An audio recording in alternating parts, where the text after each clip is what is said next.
Ladies and gentlemen, Coriolanus by William Shakespeare. Scene 1. Enter a company of mutinous citizens with staves, clubs, and other weapons. Before we proceed any further, hear me speak. Speak, speak! You are all resolved rather to die than to famish? Resolved, resolved! First, you know Caius Marcius is chief enemy to the people. We know it! We know it! We know it! Let us kill him and we'll have corn at our own price. Is verdict. No more talking. Let it be done! Away! One word, good citizens. We are accounted poor citizens, the patricians good. What authority surfeits on would relieve us. If they would yield us but the superfluity while it were wholesome, we might guess they relieved us humanely. But they think we are too dear. The leanness that afflicts us, the object of our misery, is as an inventory to particularize their abundance. Our sufferance is a gain to them. Let us revenge this with our pikes ere we become rakes. For the gods know I speak this in hunger for bread, not in thirst for revenge. Would you proceed especially against Caius Marcius? He's a very dog. I hate that guy. Oh! Consider He's the what worst. services he has done for his country. Very well, and could be content to give him good report for it, but that he pays himself with being proud. Nay, but speak not maliciously. I say unto you, what he hath done famously, he did it to that end. Though soft-conscienced men can be content to say it was for his country, he did it to please his mother and to be partly proud, which he is, even to the altitude of his virtue. What he cannot help in his nature, you account a vice in him. You must in no way say he is covetous. I must not, I need not be barren of accusations. He hath faults with surplus to tire in repetition. Watch out for these. The other side of the city is risen. Why stay we prating here to the capital? Come! Come on, let's go. Come. Soft, who comes here? Worthy Menenius Agrippa, one that hath always loved the people. He's one honest enough. Would all the rest were so. What works, my countrymen, in hand? Where go you with bats and clubs? The matter! Speak, I pray you. Our business is not unknown to the Senate. They have had inkling this fortnight what we intend to do, which now we'll show 'em in deeds. They say poor suitors have strong breaths. They shall know we have strong arms too. Why, masters, my good friends, mine honest neighbors, will you undo yourselves? We cannot, Sir, we are undone already. I tell you, my friends, must charitable care have the patricians of you? For your wants, your suffering in this dearth, you may as well strike at heaven with your staves as lift them against the Roman state, whose course will on the way it takes, cracking 10,000 curbs of more strong link asunder than can ever appear in your impediment. For the dearth, the gods, not the patricians, make it, and your knees to them, not arms, must help. Alack, you are transparent, transported by calamity. Whither, where more attends you, and you slander the helms of the state who care for you like fathers? When you curse them as enemies? Care for us? True indeed. Sure.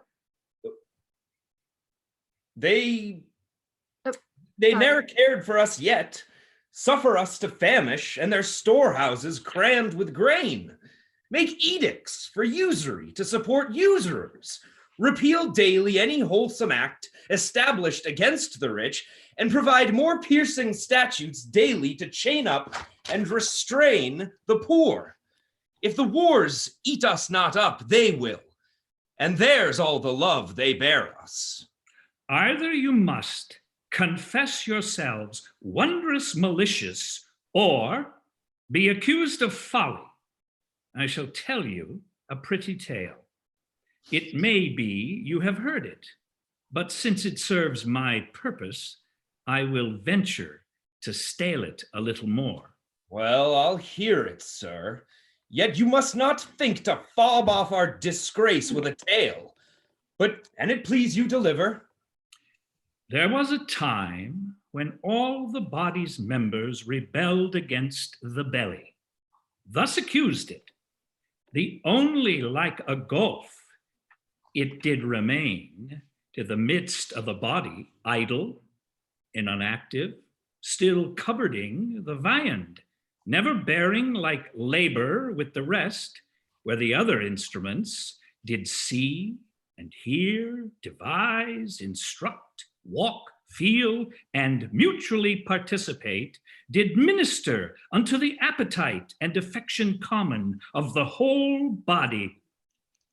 The belly answered, Well, sir, what answer made the belly?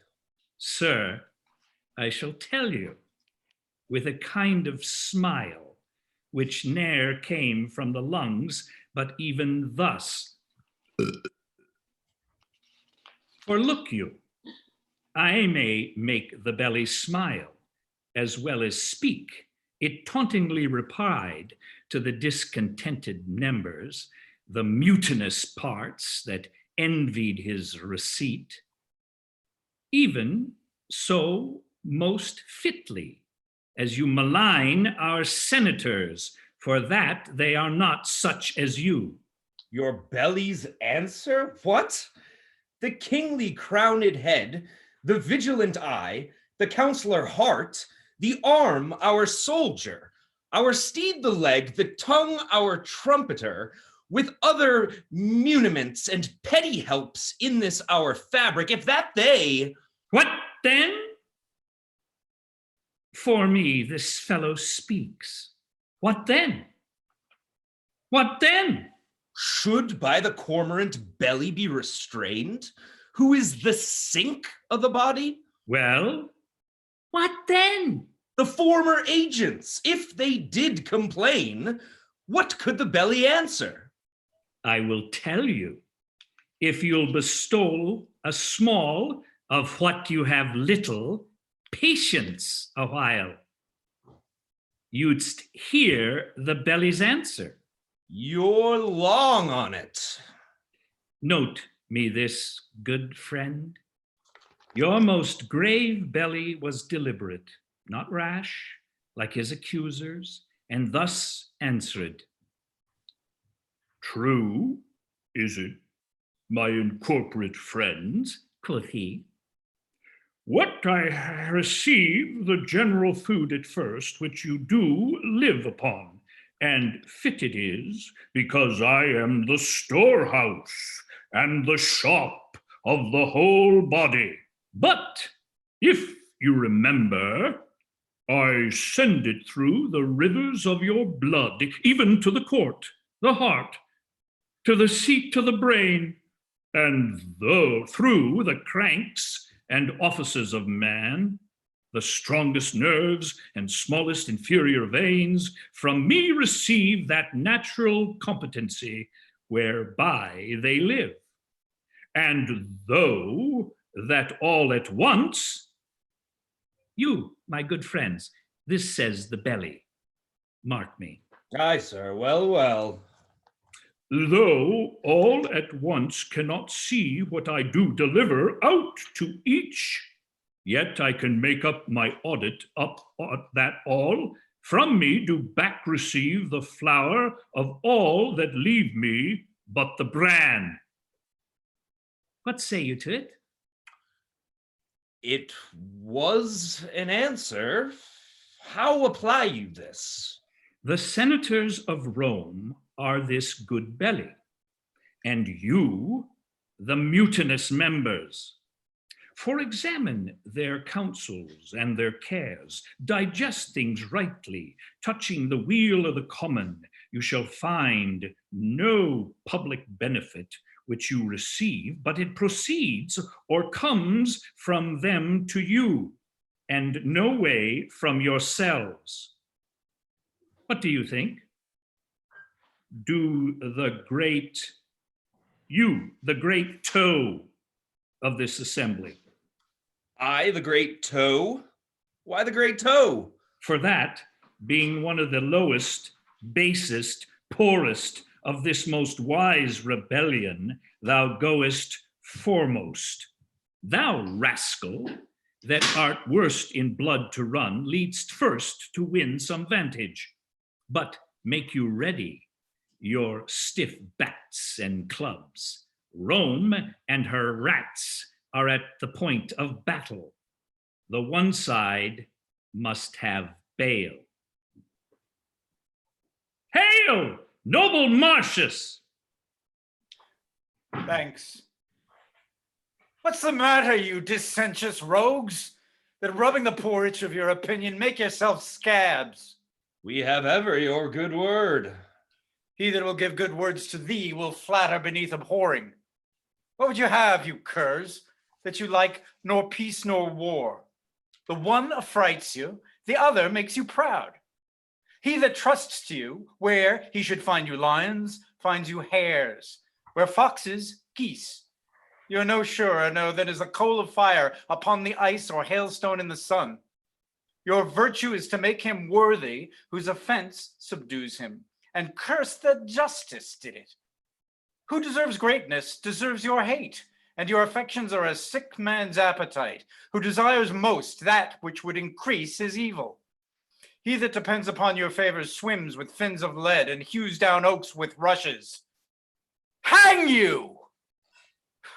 Trust you?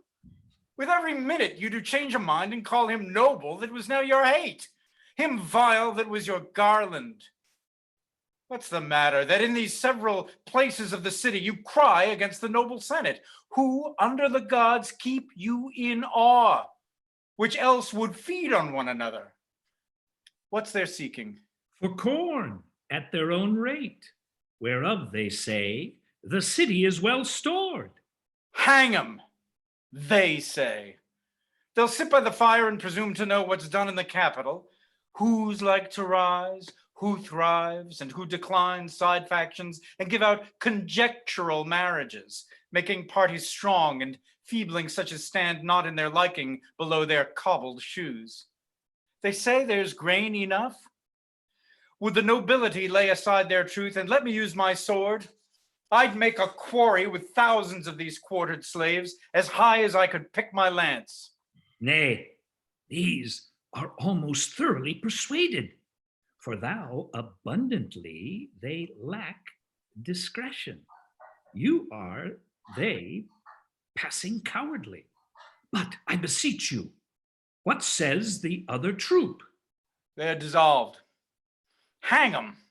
They said they weren't hungry, sighed forth proverbs that hunger broke stone walls, that dogs must eat, that meat was made for mouths, that the gods sent not corn for the rich men only. With these shreds they vented their complainings, which being answered and a petition granted them, a strange one to break the heart of generosity and make bold power look pale, they threw their caps as they would hang them on the horns of the moon, shouting their emulation. What is granted them? 5 tribunes to defend their vulgar wisdoms, of their own choice. One's Junius Brutus, Asinius Velutus, and I know not. Death. The rabble should have first unroofed the city, ere so prevailed with me. It will in time win upon power and throw forth greater themes for insurrections arguing. This is strange. Go get you home, you fragments. Where's Caius Marcius? Here, what's the matter? The news is, sir, the Volsces are in arms. I'm glad on it. Then we shall have means to vent our musty superfluity. See, our best elders. Marcius, 'tis true that you have lately told us. The Volsces are in arms. They have a leader, Tullus Aufidius, that will put you to it. I sin in envying his nobility, and were I anything but what I am, I would wish me only he. You have fought together? We're half to half the world by the ears, and he upon my party I'd revolt, to make only my wars with him. He is a lion that I am proud to hunt. Then, worthy Marcius, attend upon Cominius to these wars. It is your former promise. Sir, it is, and I am constant. Titus Lartius, thou shalt see me once more strike at Tullus' face. But, art thou stiff? Stand stout. No, Caius Marcius. I'll lean upon one crutch and fight with the others, ere stay behind this business. Oh, true breed. Oh, true bread. Your company to the capital, where I know our greatest friends attend us. Lead you on. Follow Cominius. We must follow you. Right worthy you priority. Noble Marcius. And steer homes, begone. Nay, let them follow. The Volsces have much corn. Take these rats thither to gnaw their garners. Worshipful mutineers, your valor puts well forth. Pray, follow. Was ever man so proud as is this Marcius? He hath no equal. When we were chosen tribunes for the people. Marked you his lip and eyes? Nay, but his taunts.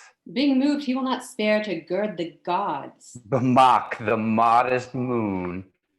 The present wars devour him. He's grown too proud to be so valiant. Such a nature tickled with good success disdains the shadow which he treads on at noon. But I do wonder his insolence can brook to be commanded under Cominius. Fame at the which he aims, in whom already he's well graced, cannot better be held nor more attained than by a place below the first. For what miscarry shall be the general's fault, though he performed the utmost of a man and gritty censure? Will the cry of Marcius, oh, if he had borne the business? Besides, if things go well, opinion that so sticks on Marcius shall of his demerits rob Cominius. Come, half of all Cominius' honors are to Marcius, though Marcius earn them not, and all his faults to Marcius be honors, though indeed in aught he merits not. Let's hence and hear how the dispatch is made, and in what fashion, more than his singularity, he goes upon this present action. Let's along. So, your opinion is, Ophidius, that they of Rome are entered in our councils and know how we proceed. Is it not yours? Whatever have been thought on in the state that could be brought to the bodily act ere Rome had circumvention. 'Tis not 4 days gone since I heard thence.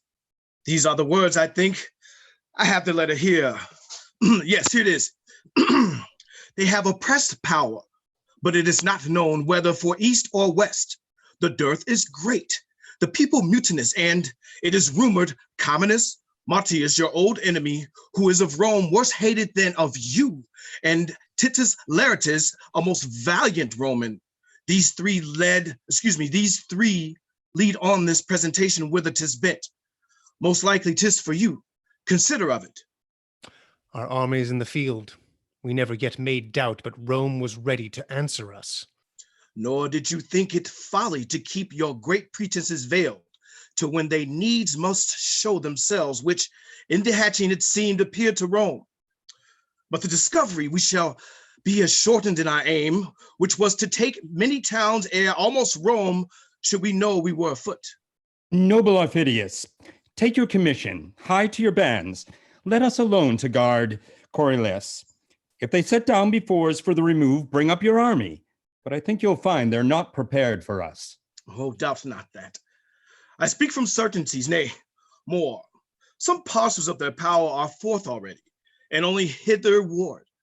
I leave your honors, if we and Caius Marcius chance to meet, 'tis sworn between us we shall ever strike till one can do no more. The gods assist you. Yes. And keep your honors safe. Farewell. Farewell. Farewell. I pray you, daughter, sing or express yourself in a more comfortable sort. If my son were my husband, I should freely rejoice in that absence wherein he won honor than in the embracements of his bed where he would show most love. When yet he was but tender-bodied and the only son of my womb, when youth with comeliness plucked all gaze his way, when for a day of king's entreaties, a mother should not sell him an hour from her beholding, I, considering how honor would become such a person, that it was no better than picture-like to hang by the wall, if renown made it not stir, was pleased to let him seek danger where he was like to find fame. To a cruel war I sent him, from whence he returned, his brows bound with oak. I tell thee, daughter, I sprang not more in joy at first hearing he was a man-child than now in first seeing that he had proved himself a man. But had he died in the business, madam, how then? Then his good report should have been my son. I therein would have found issue. Hear me profess sincerely. Had I a dozen sons, each in my love alike, and none less dear than thine and my good Marcius, I had rather had 11 die nobly for their country than one voluptuously surfeit out of action. Madam, the Lady Valeria has come to visit you. Beseech you, give me leave to retire myself. Indeed you shall not. Methinks I hear hither your husband's drum. See him pluck Aufidius down by the hair, as children from a bear, the Volsces shunning him. Methinks I see him stamp thus, and call thus, "Come on, you cowards! You were got in fear, though you were born in Rome." His bloody brow with his mailed hand, then wiping, forth he goes, like to a harvestman that's tasked to mow or all or lose his hire. His bloody brow? Oh, Jupiter, no blood! Away, you fool! It more becomes a man than to gilt his trophy. The breasts of Hecuba, when she did suckle Hector, looked not lovelier than Hector's forehead when it spit forth blood at Grecian swords. Contemning. Tell Valeria we're fit to bid her welcome. Heavens bless my lord from fell Aufidius. He'll beat Aufidius' head below his knee and tread upon his neck. My ladies both, good day to you. Sweet madam. I am glad to see your ladyship. How do you both? You are manifest housekeepers. What are you sewing here? A fine spot, in good faith. How does your little son? I thank your ladyship. Well, good madam. He had rather see the swords and hear a drum than look upon his schoolmaster. Oh, my word, the father's son. I'll swear 'tis a very pretty boy. Oh, my troth, I looked upon him o' Wednesday, half an hour together. He's such a confirmed countenance. I saw him run after a gilded butterfly, and when he caught it, he let it go again, and after it again, and over and over. He comes, and up again, catched it again. Or whether his fall enraged him, or how 'twas, he did set his teeth and tear it. Oh, I warrant, how he mammocked it. One on's father's moods. Indeed, la, 'tis a noble child. A crack, madam. Come, lay aside your stitchery. I must have you play the idle housewife with me this afternoon. No, good madam, I will not out of doors. Not out of doors? She shall, she shall. Indeed, no, by your patience. I'll not over the threshold till my lord returns from the wars. Why, you confine yourself most unreasonably. Come, you must go visit the good lady that lies in. I will wish her speedy strength and visit her with my prayers, but I cannot go hither. Why, I pray you? 'Tis not to save labour, nor that I want love. You would be another Penelope. Yet they say all the yarn she spun in Ulysses' absence did but fill Ithaca full of moths. Come, I would your Cambry more sensible as your finger, that you might leave pricking it for pity. Come, you shall go with us. No, good madam, pardon me. Indeed, I will not forth. In truth, la, go with me, and I'll tell you excellent news of your husband. Oh, good madam, there can be none yet. Verily, I do not jest with you. There came news from him last night. Indeed, madam. In earnest, it's true. I heard a senator speak it. Thus it is. The Volsces have an enemy forth, against whom Communus the general is gone with one part of our Roman power. Your lord and Titus Lartius has set down before their city Coriolanus. They nothing doubt prevailing, and to make it brief wars. This is true, on my honor, and so, I pray, go with us. Give me excuse, good madam. I will obey you in everything hereafter. Let her alone, lady. As she is now, she will but disease our better mirth. In truth, I think she would. Fare you well, then. Come, good sweet lady. Prithee, Virgilia, turn thy solemnness out a door, and go along with us. Never a word, madam. Indeed, I must not. I wish you much mirth. Well then, farewell.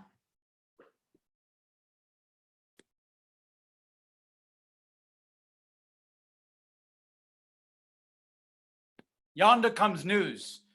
A wager they have met. My horse to yours, no. 'Tis done. Agreed. Say, has our general met the enemy? Oh, shit. Messenger. So, they lie in view, but have not spoke as yet. So the good horse is mine. I'll buy him of you. No, I'll nor sell nor give him. Lend you him I will, for 100 years. Summon the town. How far off lie these armies? Within this 1.5 miles. Then shall we hear their alarm, and they ours. No, Mars, I prithee, make us quick in work, that we with smoking swords may march from hence to help our fielded friends. Come, blow thy blast. Tell us, Ophidius, is he within your walls? No, nor a man that fears you less than he, that's lesser than a little. Hark! Our drums are bringing forth our youth. We'll break our walls rather than they shall pound us up. Our gates, which yet seem shut, yet we are but pinned with rushes. They'll open of themselves. Hark you, far off! There is Ophidius.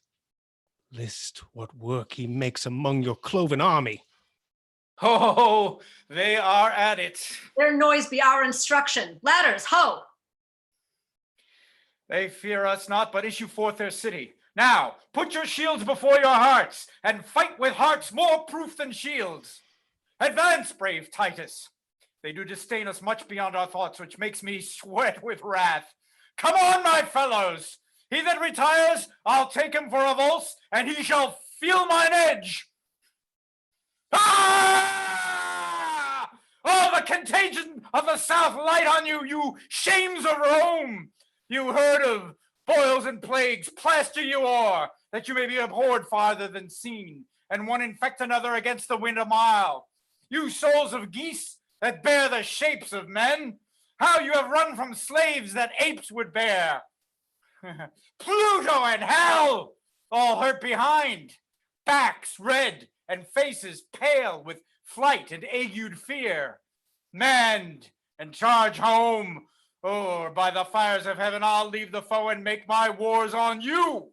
Look to it! Come on!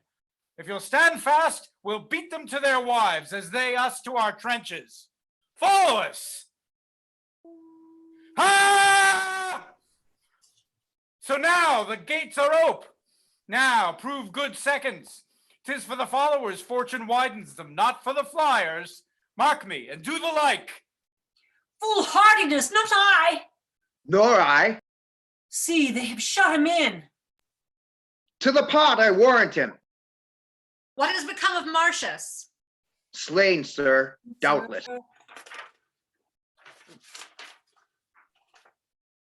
Following the flyers at the very heels, with them he enters, who upon the sudden clack to their gates, he is himself alone to answer all the city. Oh, noble fellow, who sensibly outdares his senseless sword, and when it bows, stands up.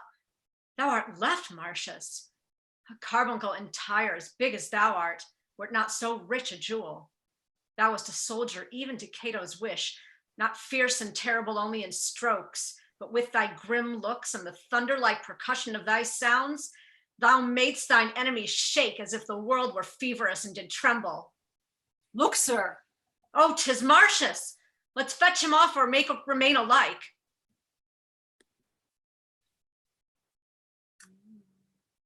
This will I carry to Rome. And I this. A plague on it. I took this for silver. See here these movers that do prize their honors at a cracked drachma. Cushions, leaden spoons, irons of a dolt, doublets that hangmen would bury with those that wore them. These base slaves, ere yet the fight be done, pack up. Down with them. And hark, what noise the general makes. To him. There is man of my soul's hate, Aufidius, piercing our Romans. Then, valiant Titus, take convenient numbers to make good the city, whilst I, with those that have the spirit, will haste to help Cominius. Worthy sir, thou bleedst. Thy exercise hath been too violent for a second course of fight. Sir, praise me not. My work hath yet not warmed me. Fare you well. The blood I drop is rather physical than dangerous to me. To Aufidius thus will I appear and fight. Now the fair goddess Fortune fall deep in love with thee, and her great charms misguide thy opposers' swords. Bold gentleman, Prosperity be thy page. Thy friend no less than those she placeth highest, so farewell. Thou worthiest Marcius. Go, sound thy trumpet in the marketplace, call thither all the officers of the town, where they shall know our mind. Away. Breathe you, my friends, well fought! We are come off like Romans, neither foolish in our stands, nor cowardly in retire. Believe me, sirs, we shall be charged again, whilst we have struck by interims and conveying gusts. We have heard the charges of our friends. The Roman gods lead their successes as we wish our own, that both our powers, with smiling fronts encountering, may give you thankful sacrifice. And the citizens of Coriolanus have issued and given to Lartius and to Marcius battle. I saw our party to their trenches driven, and then I came away. Thou speaks truth, methinks thou speaks not well. How long is't since? Above an hour, my lord. 'Tis not a mile. Briefly, we heard their drums. How couldst thou in a mile confound an hour and bring thy news so late? Spies of the Volsces held me in chase, that I was forced to 3 or 4 miles about, else I had, sir, half an hour since brought my report. Who's yonder? It does appear as he were flayed. Oh, gods, here's the stamp of Marcius, and I have before time seen him thus. Come I too late? The shepherd knows not thunder from a tabor more than I know the sound of Marcius' tongue from every meaner man. Come I too late? Aye, if you come not in the blood of others, but mantled in your own. Oh, let me clip you in arms as sound as when I wooed, in heart as merry as when our nuptial day was done and tapers burnt to bedward. Flower of warriors, how is it with Titus Lartius? As with a man busied about decrees, condemning some to death and some to exile, ransoming him or pitying, threatening the other, holding Coriolanus in the name of Rome, even like a fawning greyhound in the leash, to let him slip at will. Where is that slave which told me they had beat you to your trenches? Where is he? Call him hither. Let him alone. He did inform the truth. But for our gentlemen, the common file, a plague. Tribunes for them. The mouse ne'er shunned the cat as they did budge from rascals worse than they. But how prevail you? Will the time serve to tell? I do not think. Where is the enemy? Are you lords of the field? If not, why cease you till you are so? Marcius, we have a disadvantage fought and did retire to win our purpose. How lies their battle? Know you on which side they have placed their men of trust? As I guess, Marcius, their bands in the wayward are the Antitius, and their best trust o'er them Aufidius, their very heart of hope. I do beseech you, by all the battles wherein we have fought, by the blood we have shed together, by the vows we have made to endure friends, that you directly set me against Aufidius and his Antiates, that you not delay the present, but, filling the air with swords advanced and darts, we prove this very hour. Though I could wish you were conducted to a gentle bath and balms applied to you, yet dare I never deny your asking. Take your choice of those that best can aid your action. Those are they that most are willing. If any such be here, as it were sin to doubt, that love this painting wherein you see me smeared, if any fear lesser his person than an ill report, if any think brave death outweighs bad life, and that his country's dearer than himself, let him alone, or many so minded, wave thus to express his disposition and follow Martius. Oh, me alone, make you a sword of me. Oh, me alone, make you a sword of me? If these shows be not outward, which of you is but for Volsces? None of you is but able to spare against the great Aufidius a shield as hard as his. A certain number, though thanks to all, must I select from all. The rest shall bear the business in some other fight, as cause will be obeyed. Please you to the march, and I shall quickly draw out my command. Which men are best inclined? March on, my fellows, make good this ostentation, and you shall divide in all with us. So let the ports be guarded.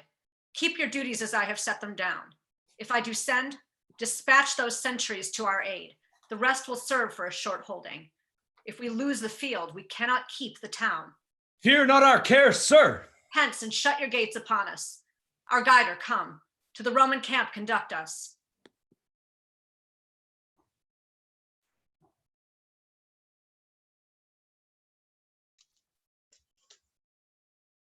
I'll fight with none but thee, for I do hate thee worse than a promise breaker. We hate alike. Not Afric owns a serpent I abhor more than thy frame and envy. Fix thy foot. Let the first butcher die the other's slave, and the gods doom him after. I fly, Martius. Hollow me like a hare. Within these 3 hours, Tullus, alone I fought in your Caroli's wars and made what work I pleased. 'Tis not my blood wherein thou seest me masked. For thy revenge, wrench up thy power to the highest. Wert thou the Hector? That was the whip of your bragged progeny. Thou shouldst not escape me here.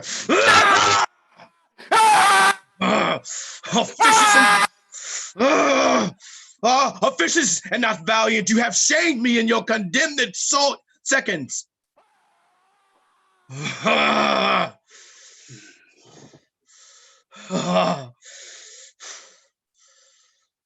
If I should tell thee or this day, or this thy day's work, thou'lt not believe thy deeds, but I'll report it, where senators shall mingle tears with smiles, where great patricians shall attend and shrug, in the end admire, where ladies shall be frighted and gladly quaked, hear more, where the dull tribunes that with the fusty plebeians hate thine honors shall say against their hearts, we thank the gods our Rome hath such a soldier. Yet camest thou to a morsel of this feast, having fully dined before. O general, here is the steed, we the caparison. Hadst thou beheld— Pray now, no more.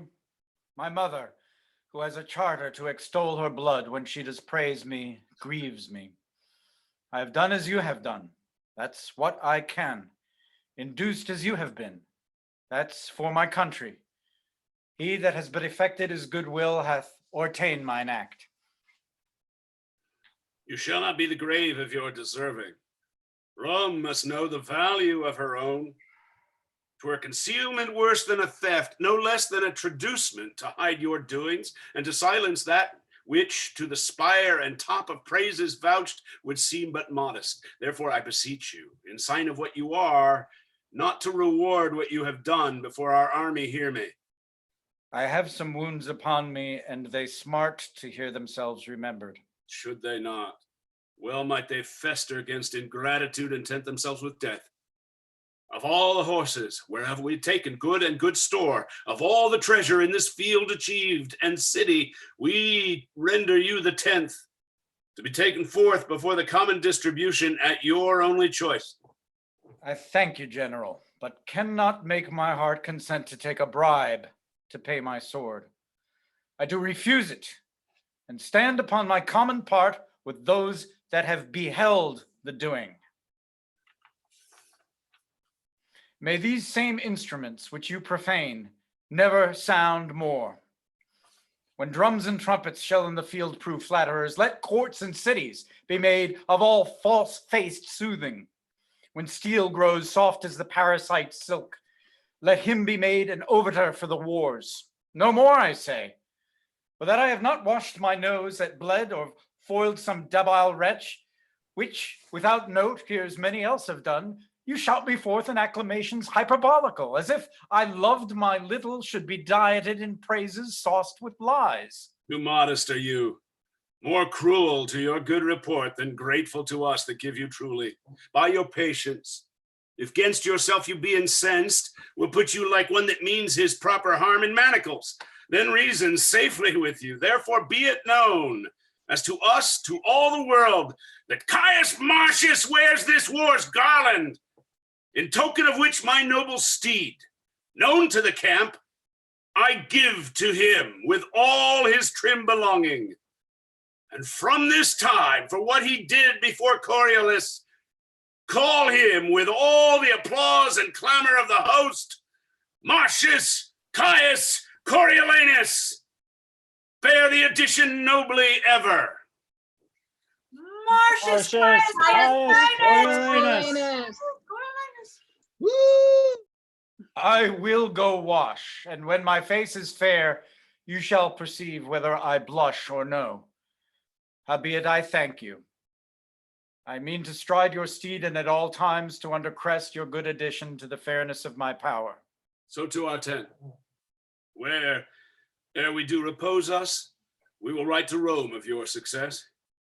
You, Titus Lartius, must to Coriolanus back. Send us to Rome the best, with whom we may articulate for their own good and ours. I shall, my lord.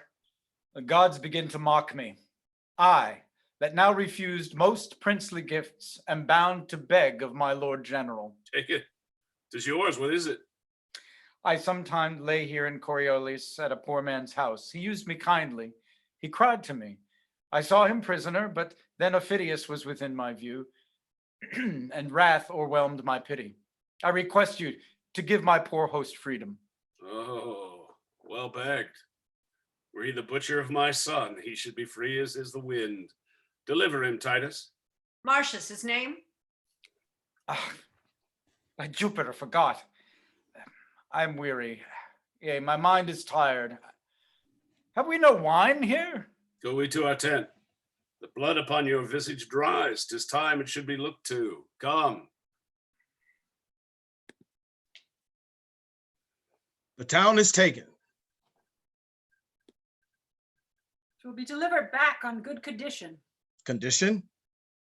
I would I were a Roman, for I cannot, being a Vos, be that I am. Condition? What condition can a treaty find? I, the part that is at mercy.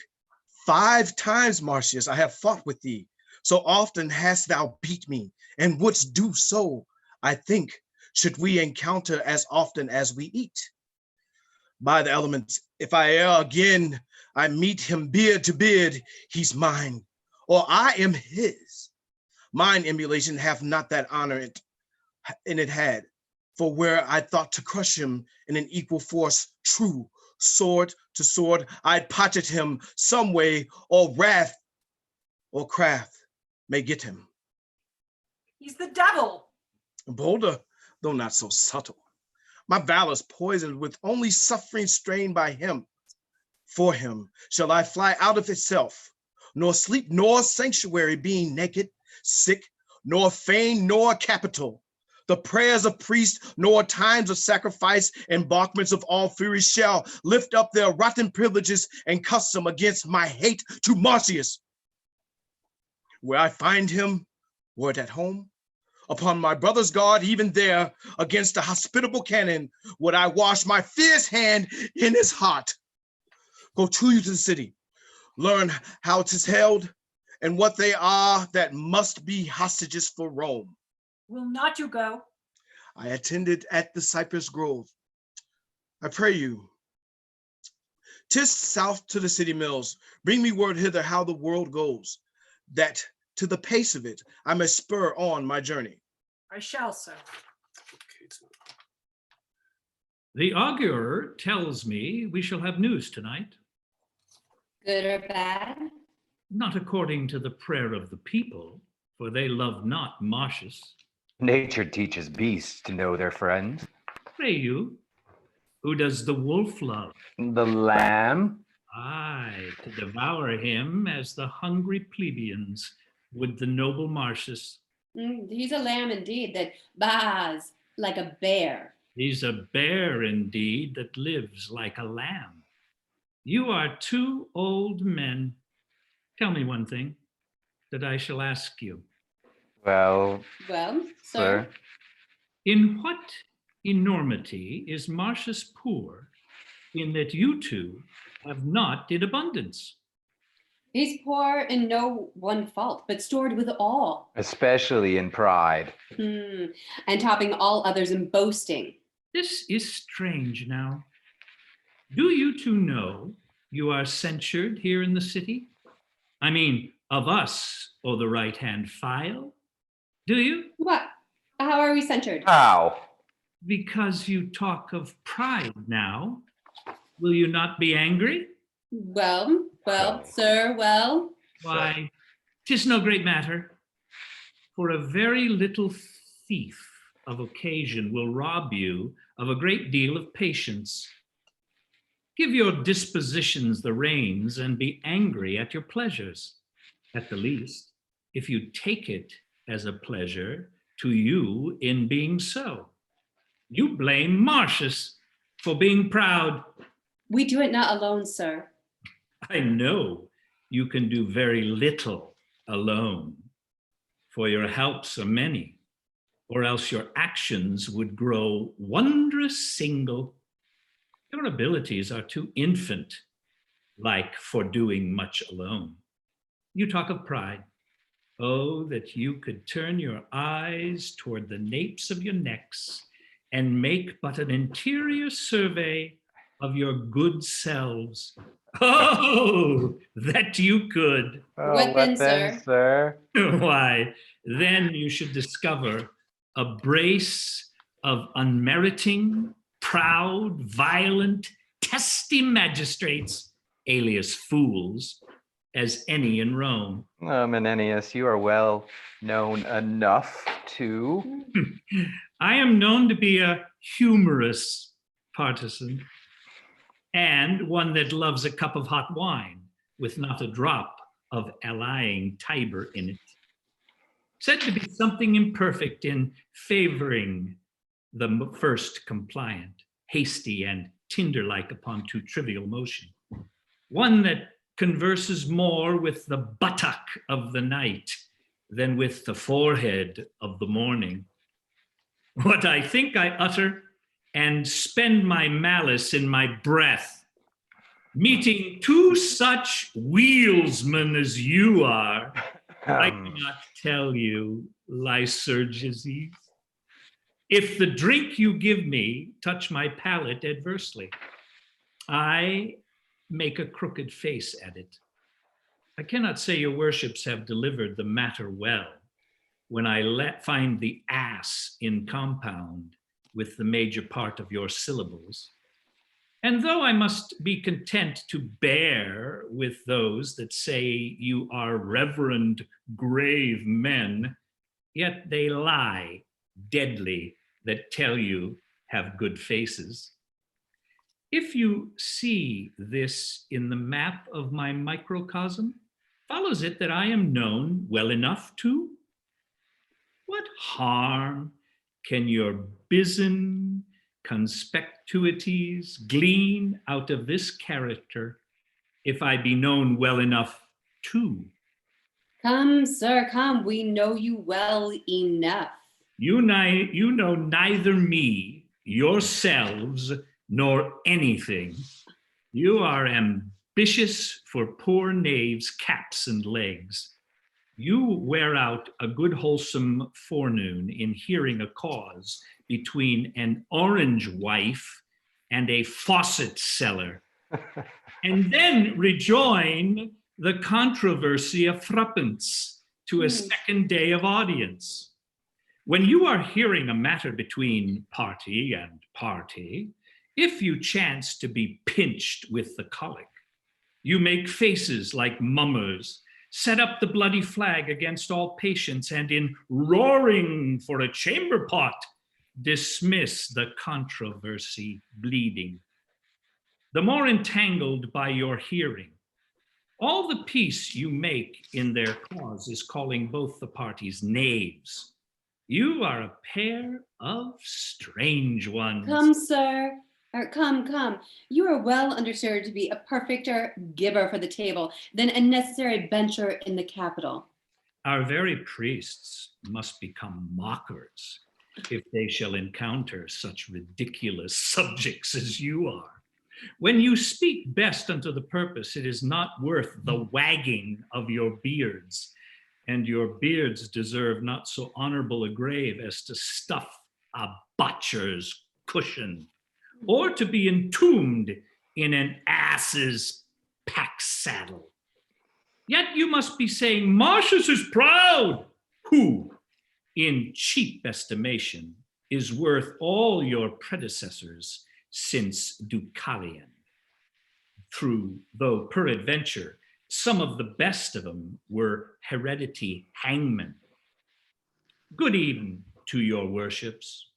More of your conversation would infect my brain, being the herdsman of the beastly plebeians. I will be bold to take my leave of you. God.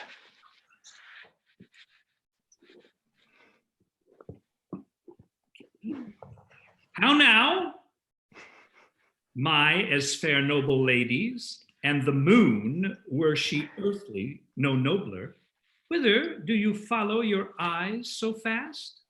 Honorable Menenius, my boy Marcius approaches.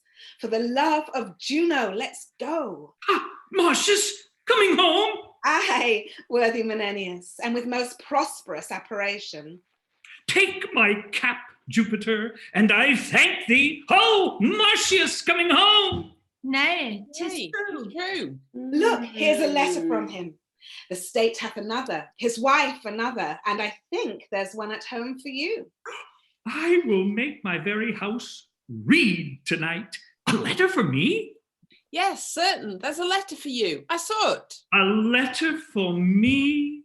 It gives me an estate of 7 years' health, in which time I shall make lip at the physician. The most sovereign prescription in Galen is but empiricetic, and to this preservate of no better report than a horse drench. Is not he wounded? He was wont to come home wounded.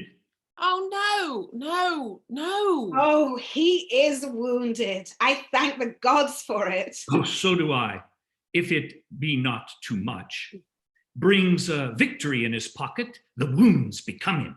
On's brow, Menenius. He comes the third time home with the oaken garland. Has he disciplined Aufidius soundly? Tarsius Latius writes they fought together, but Aufidius got off.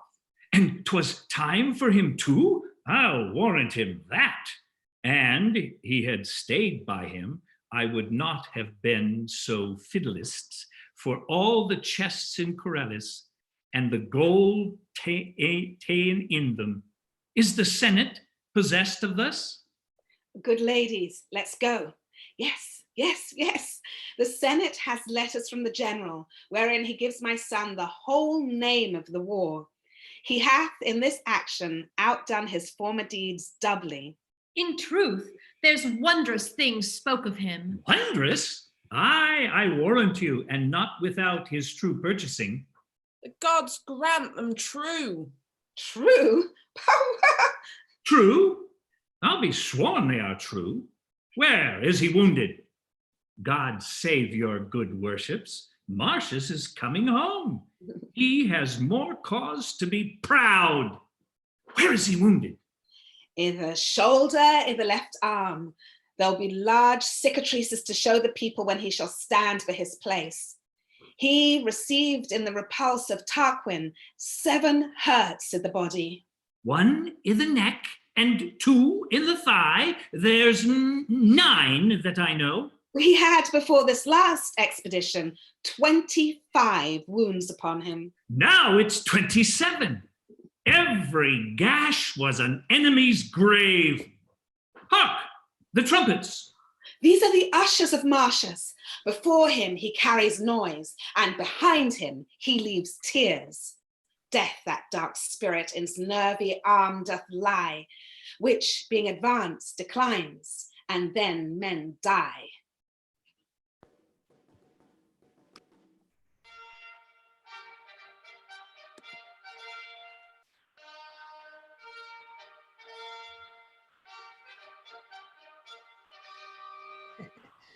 Know, Rome, that all alone Marcius did fight within Coriolis' gates, where he hath won with fame a name to Marcius Caius.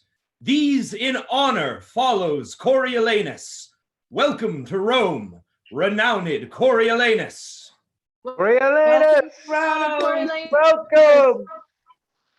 No more of this. It does offend my heart. Pray now, no more. Look, sir, your mother.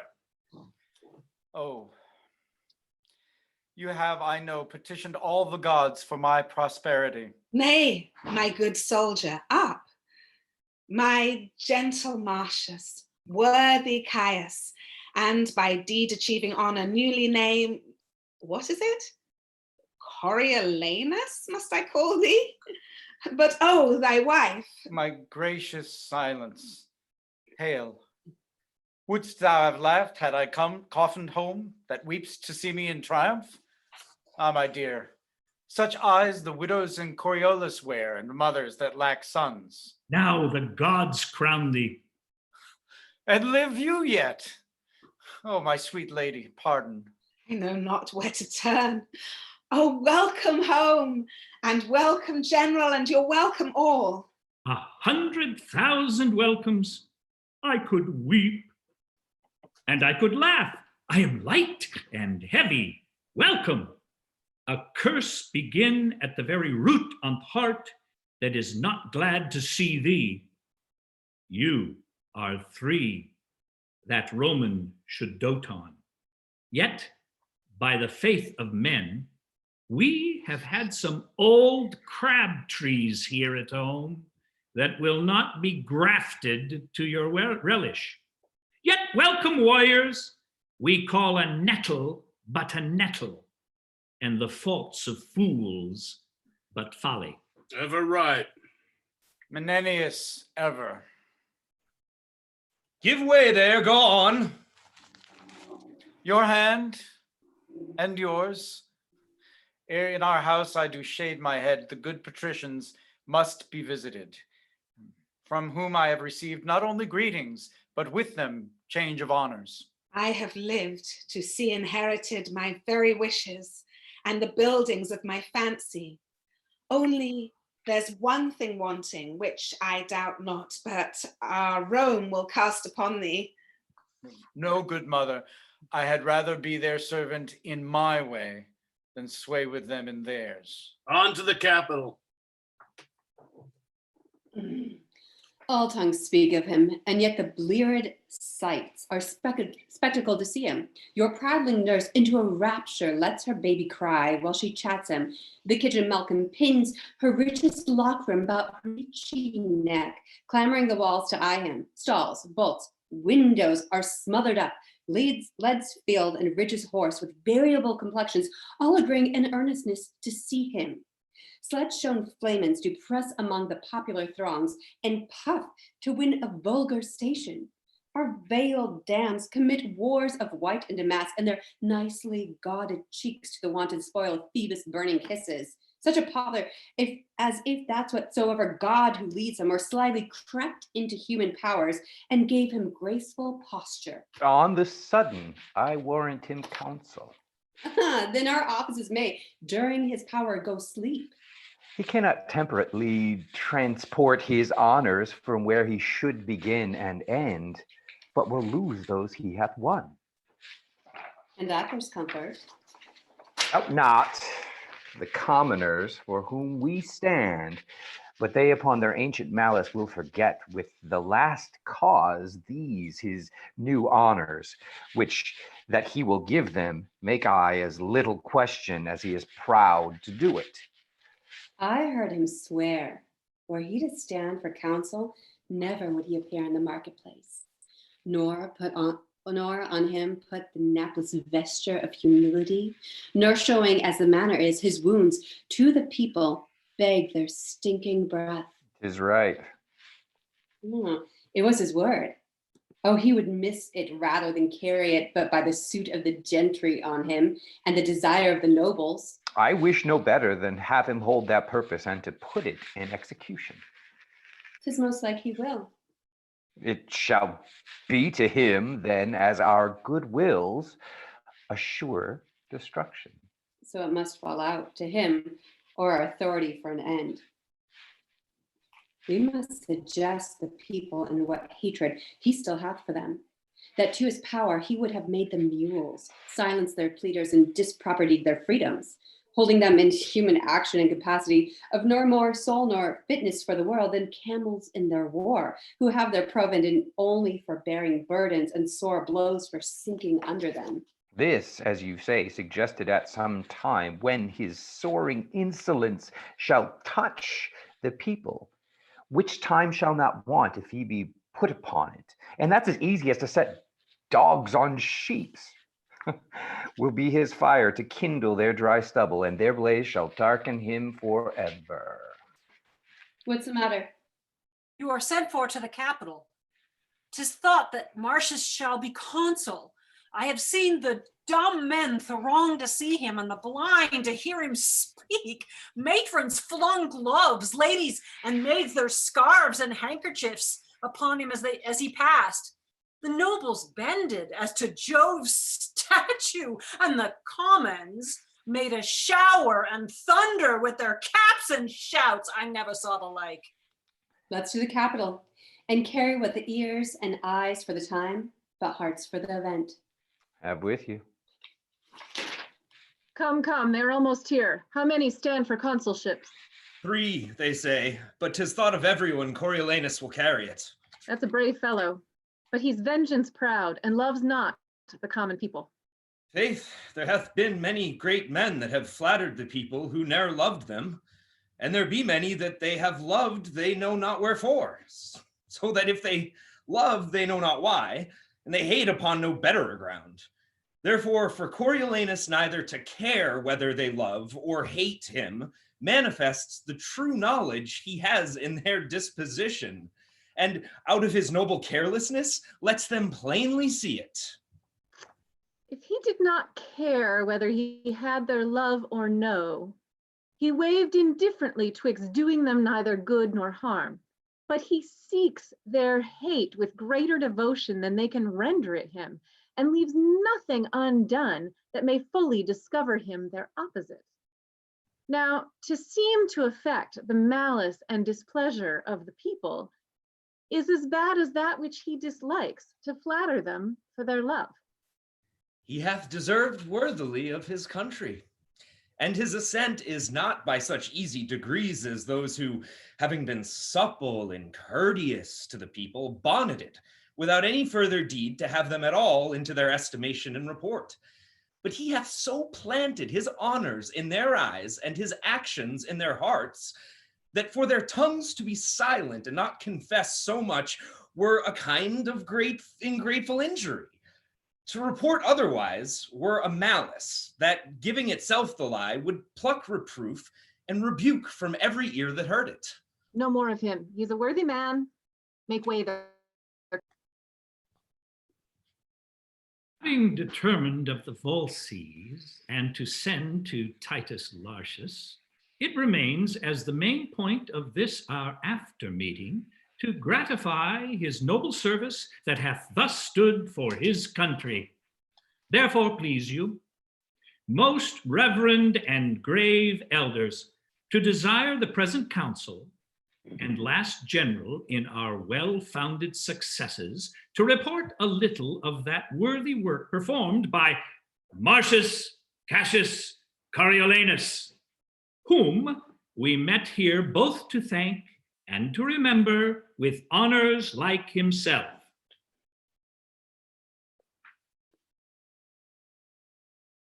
Speak, good commoners, leave nothing out for length, and make us think rather our state's defective for requital, than we do stretch it out. Masters of the people, we do request your kindest ears, and after your loving motion toward the common body, to yield what passes here. We are convented upon a pleasing treaty, and have hearts inclinable to honor and advance the theme of our assembly. Which the rather we shall be blessed to do if he remember a kinder value of the people than he hath hereto prized them at. That's off. That's off. I would rather you had been silent. Pleased to hear Cominius speak. Most willingly, but yet my caution was more pertinent than the rebuke that you give it. He loves your people, but tie him not to be their bedfellow.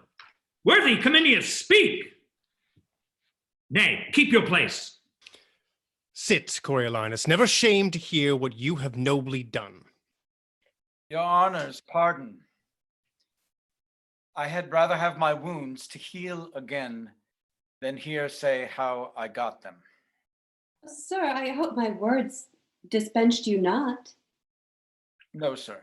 Yet oft when blows have made me stay, I fled from words.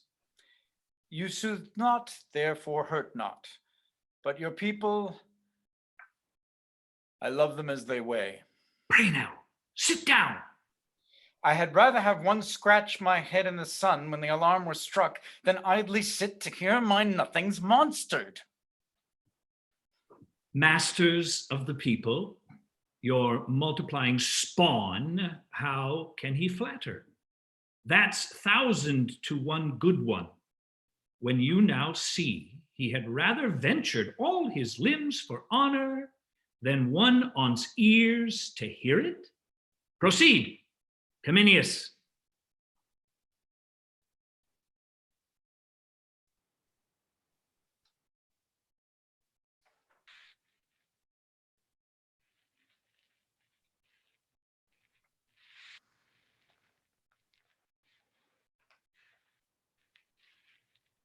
Cominius! Unmute thyself. Cominius, a little louder.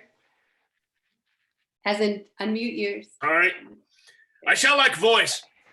Yes, we know. I did lack voice. The deeds of Coriolanus should not be uttered feebly. It is held that valor is the chiefest virtue and most dignifies the haver.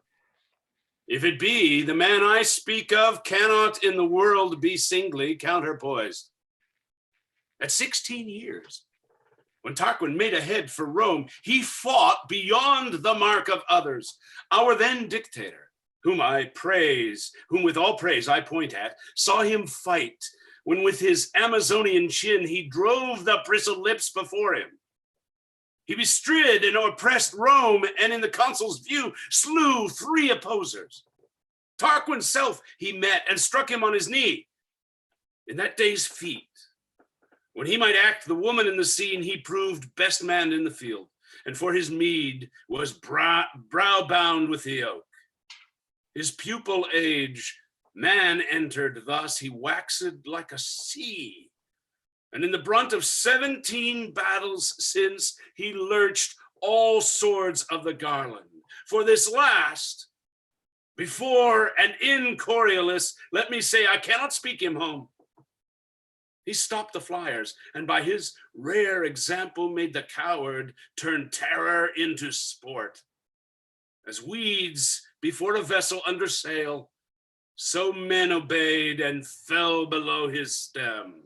His sword, death's stamp, where it did mark, it took.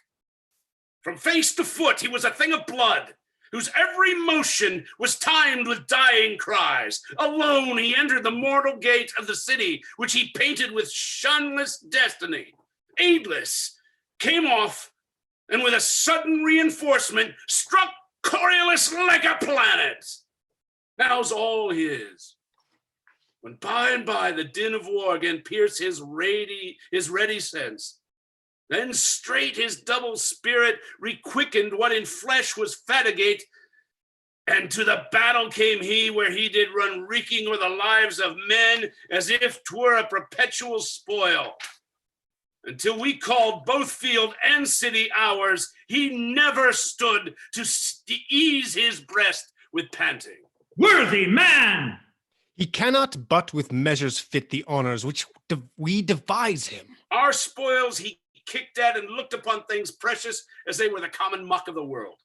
He covets less than misery itself would give, rewards his deeds with doing them, and is content to spend the time to end it. He's right noble. Let him be called for. Call Coriolanus.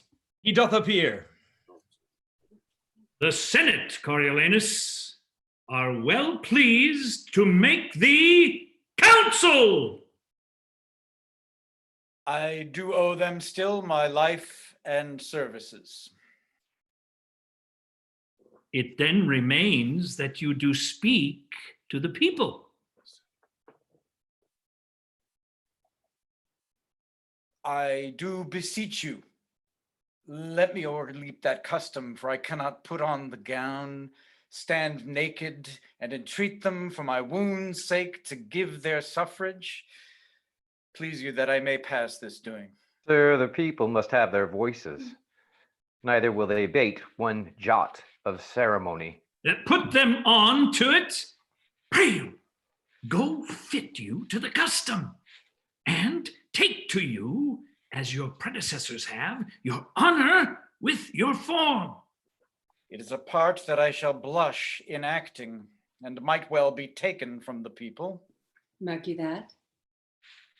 To brag unto them, thus I did, and thus show them the unaching scars which I should hide, as if I had received them for the hire of their breath only.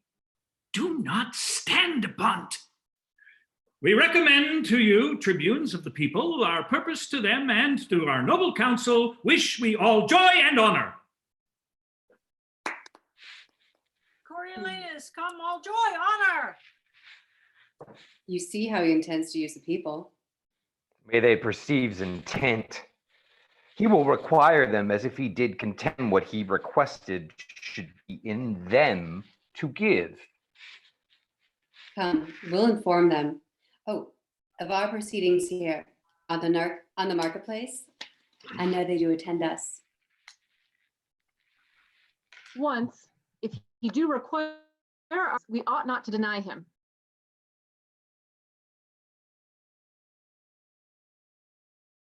We may, sir, if we will. We have power in ourselves to do it, but it is a power that we have no power to do. For if he shows us his wounds and tells us his deeds, we are to put our tongues into those wounds and speak for them. So if he tells us his noble deeds, we must also tell him our noble acceptance of them. Ingratitude is monstrous, and for the multitude to be ungrateful, we were to make a monster of the multitude, of the which we, being members, should bring ourselves to be monstrous members. And to make us no better thought of.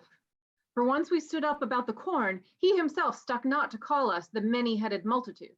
We have been called so of many, not that our heads are some brown, some black, some auburn, some bald, but that our wits are so diversely colored. And truly, I think if all our wits were to issue out of one skull, they would fly east, west, north, south, and their consent of one direct way should be at once to all the points of the compass. Think you so? Which way do you judge my wit to fly? Nay, your wit will not so soon out as another man's will. 'Tis strongly wedged up in a blockhead. But if it were at liberty, 'twould sure southward. Why that way? To lose itself in a fog where, being 3 parts melted away from rotten dews, the 4th would return from a conscience sake to help get thee a wife. You are never without your tricks. You may, you may. Are you all resolved to give your voices? But that's no matter. The greater part carries it. I say, if he would incline to the people, there was never a worthier man. Here he comes, and in the gown of humility, mark his behavior. We are not to stay altogether, but to come to him where he stands by ones, by twos, and by threes. He's to make his request by particulars, wherein every one of us has a singular honor in giving him our own voices with our own tongues. Therefore follow me, and I'll direct you how you shall go by him. Content. Content. Oh, sir, you are not right. Have you not known the worthiest men have done it? What must I say? I pray, sir? Plague upon it. I cannot bring my tongue to such a place. Look, sir, my wounds, I got them in my country's service when some certain of your brethren roared and ran from the noise of our own drums. Oh me, the gods, you must not speak of that. You must desire them to think upon you. Think upon me? Ham! I would they would forget me, like the virtues which our divines lose by 'em. You'll mar all. I'll leave you. Pray you speak to him. I pray you, in wholesome manner. Bid them wash their faces and keep their teeth clean. So here comes a brace. You know the cause, sir, of my standing here. We do, sir. Tell us what hath brought you to it. Mine own desert. Your own desert? Aye, but not mine own desire. How not your own desire? No, sir, 'twas never my desire yet to trouble the poor with begging. You must think if we give you anything, we hope to gain by you. Well then, I pray, your price of the consulship. The price is to ask it kindly. Kindly, sir, I pray, let me have it. I have wounds to show you, which shall be yours in private. Your good voice, sir. What say you? You shall have it, worthy sir. A match, sir. There's in all 2 worthy voices begged. I have your arms. Adieu. This is something odd. And 'twere to give again? But no matter. I pray you now, if it may stand with the tune of your voices, that I may be consul, I have here the customary gown. You have deserved nobly of your country, and you have not deserved nobly. Your enigma? You have been a scourge to her enemies. You have been a rod to her friends. You have not indeed loved the common people. You should account me more the virtuous, that I have not been common in my love. I will, sir, flatter my sworn brother, the people, to earn a dearer estimation of them. 'Tis a condition they account gentle. And since the wisdom of their choice is rather to have my hat than my heart, I will practice the insinuating nod and be off to them most counterfeitly. That is, sir, I will counterfeit the bewitchment of some popular man and give it bountiful to the desirers. Therefore, beseech you, I may be counsel. We hope to find you our friend and therefore give you our voices heartily.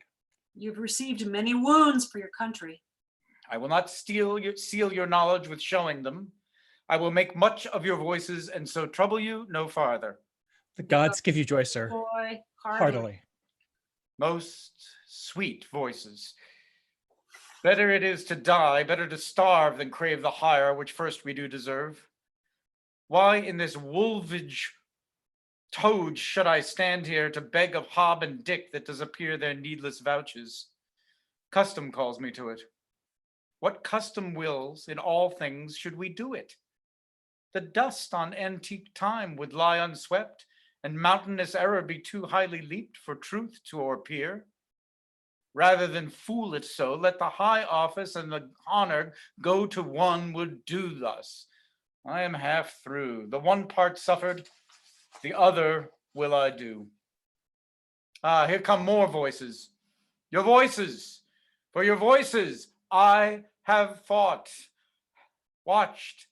For your voices. For your voices.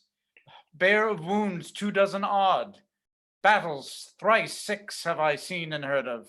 For your voices have I done many things. Some less, some more. Your voices. Indeed, I would be counsel. He is done nobly and cannot go without any honest man's voice. Therefore, let him be counsel. The gods give him joy and make him good friend to the people. Amen. Amen. God save thee, noble counsel. God save thee. Worthy voices.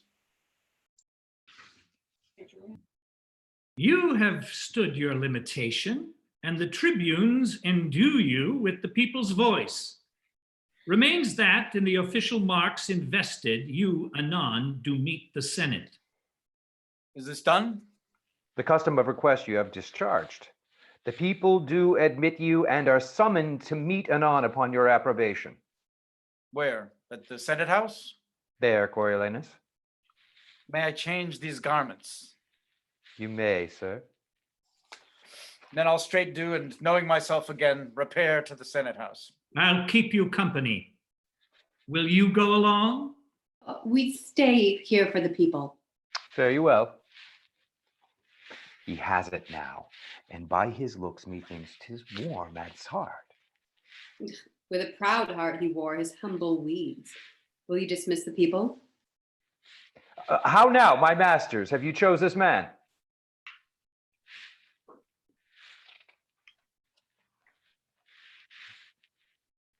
Yea. Our voices, sir. He has our voices, you. sir. We pray the gods he may deserve your loves. Amen, sir. To my poor, unworthy notice, he mocked us when he begged our voices. Certainly, he flouted us downright. No, 'tis his kind of speech. He did not mock us. Not one amongst us, save yourself, but says he used us scornfully. He should have showed his marks of merit, wounds received for his country. Why, so he did, I'm sure.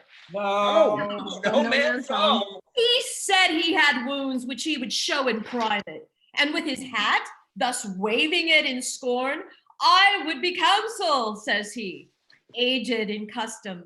But your voices will not so permit me. Your voices, therefore. When we granted that, here was, I thank you for your voices. Thank you, your most sweet voices.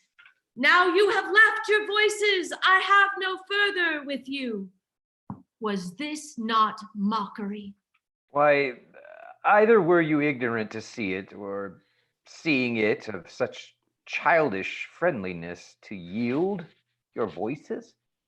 Could you not have told him as you were lessoned? When he had no power, but was a petty servant to the state, he was your enemy, ever spake against your liberties and the charters that you bear in the body of the Weald, and now arriving at a place of potency and sway of the state. If he should still malignantly remain fast foe to the plebei, your voices might be curses to yourself.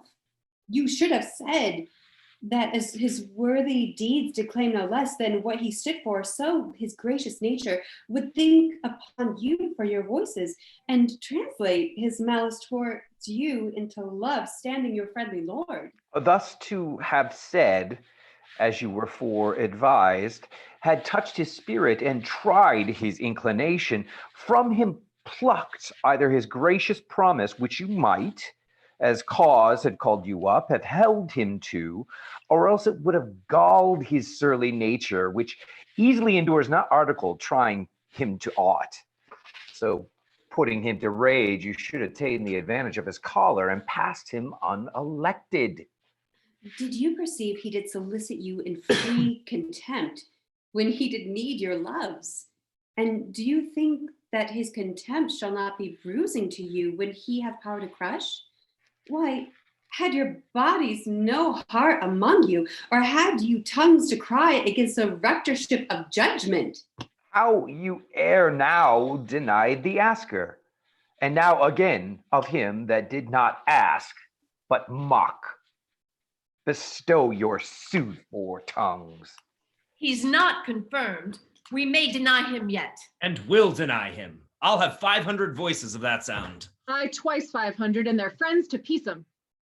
Get you hence instantly, and tell those friends they have to choose a council that will from them take their liberties, make them of no more voice than dogs that are so offbeat for barking, as therefore kept to do so. Let them assemble, and on a safer judgment, all revoke your ignorant election. Enforce his pride and his old hate unto you. Besides, forget not with what contempt he wore the humble weed, how in his suit he scorned you. But your loves, thinking upon his services, took from you the apprehension of his present portents, which most jibingly, ungravely, he did fashion after the inveterate hate he bears you. Lay a fault on us, your tribunes, that we labored no impediment between, but that you must cast your election on him. Say you chose him more after our commandment than as guided by your own true affections, and that your minds, preoccupied with what you rather must do than what you should, made you against the grain to voice him consul. Lay the fault on us.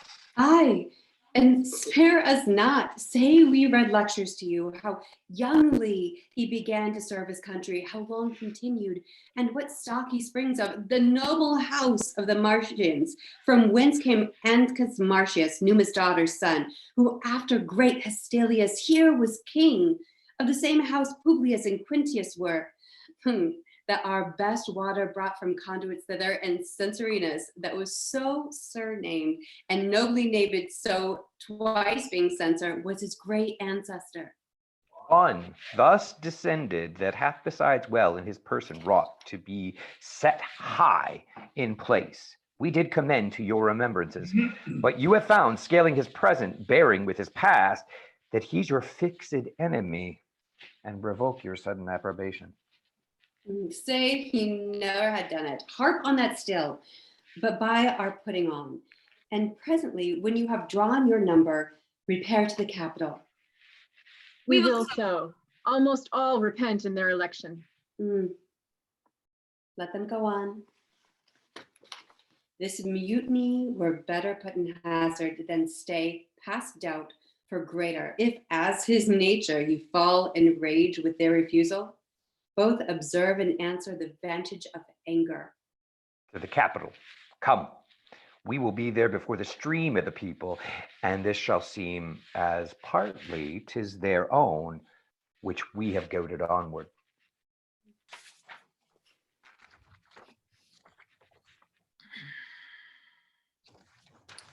Tullus Aufidius then had made new head.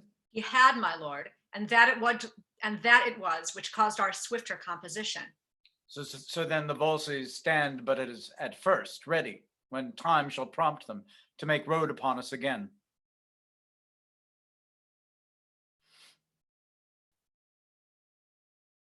Where is Cominius? They are warned. They are warned, Lord Consul, so that we shall hardly in our ages see their banners wave again. Saw you, Aufidius? On safeguard he came to me, and did curse against the Volsces, for they had so vilely yielded the town. He is retired to Antium. Spoke he of me? He did, my lord. How? What? How often he had met you sword to sword, that of all things upon the earth he hated your person most, that he would pawn his fortunes to hopeless restitution so he might be called your vanquisher. At Antium lives he. At Antium. I wish I had a cause to seek him there, to oppose his hatred fully. Welcome home. Behold, these are the tribunes of the people, the tongues of the common mouth. I do despise them, for they do prank them in authority against all noble sufferance. Pass no further. Huh? It would be dangerous to go on no further. What makes this charge change? The matter? Hath he not passed the noble and the common? Cominius, no. Have I had children's voices? Tribunes, give way. He shall to the marketplace. The people are incensed against him. Stop, or all will fall in broil. Are these your herd? Must these have voices that can yield them now and straight disclaim their tongues? What are your offices? You being their mouths, why rule you not their teeth? Have you not set them on? Be calm, be calm. It is a purposed thing, and grows by plot to curb the will of the nobility. Suffer it, and live with such as cannot rule, nor ever will be ruled. Call it not a plot. The people cry, you mock them. And of late, when corn was given them gratis, you repined, scandaled the suppliants for the people, called them time pleasers, flatterers, foes to nobleness. Why, this was known before. Not to them all. Have you informed them, sithence? How? I inform them? You are like to do such business. Not unlike each way to better yours. Why then should I be counseled? By yon clouds, let me deserve so ill as you, and make me your fellow tribune. You should show too much of that for which the people stir. If you will pass to where you are bound, you must inquire your way, which you are out of, with a gentler spirit, or never be so noble as a consul, nor yoke with him for tribune. Let's be calm. The people are abused, set on. This paltering becomes not Rome, nor has Coriolanus deserved this so dishonored rub laid falsely in the plain way of his merit. Tell me of corn. This was my speech, and I will speak it again. Not now, not now. Not in this heat, sir, now. Now, as I live, I will. My nobler friends, I crave their pardons. For the mutable, rank-scented miney, let them regard me as I do not flatter, and therein behold themselves. I say again, in soothing them, we nourish against our senate the cockle of rebellion, insolence, sedition, which we ourselves have plowed for, sowed, and scattered by mingling them with us. The honored number, who lack not virtue, no, nor power, but that which they have given to beggars. Well, no more. No more words, we beseech you. How? No more? That's for my country. I have shed my blood, not fearing outward force. So shall my lungs coin words till their decay against those measles, which we disdain should tetter us, yet sought the very way to catch them. You speak to the people as if you were God to punish, not a man of infirmity. Twere well, we let the people know it. What? What? His collar? Collar?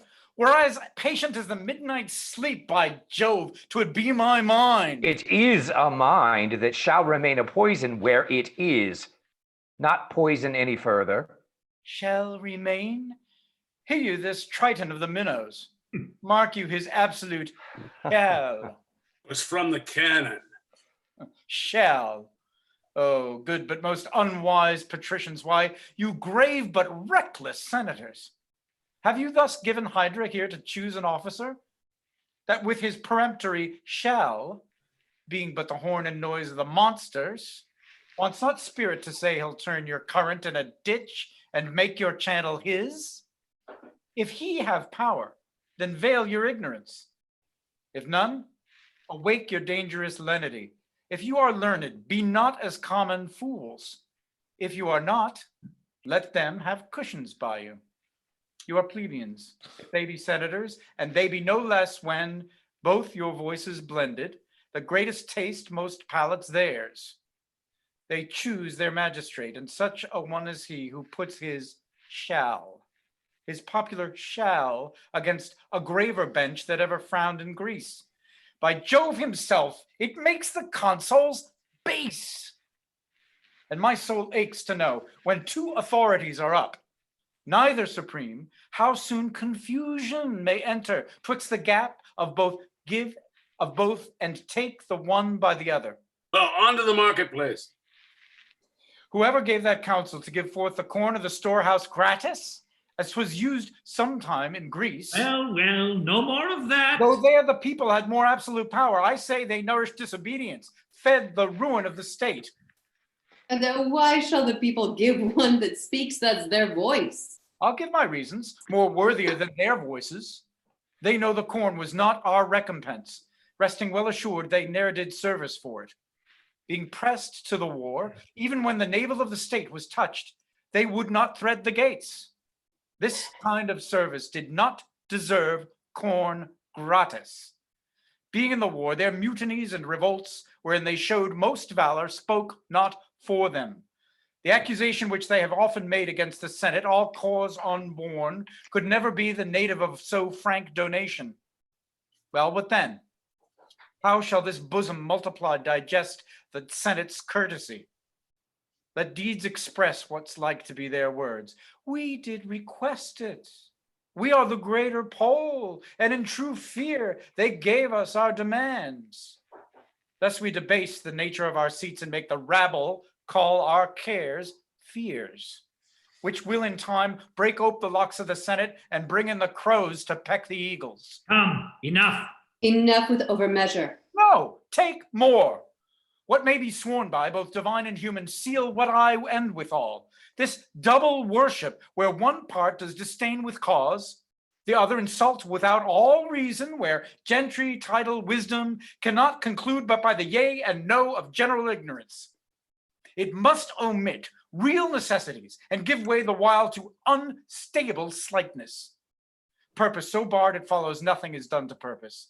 Therefore beseech you, you that will be less fearful than discreet, that love the fundamental part of state more than you doubt the change on it, and that prefer a noble life before a long, and wish to jump a body with the dangerous physic that's sure of death without it, at once pluck out the multitudinous tongue.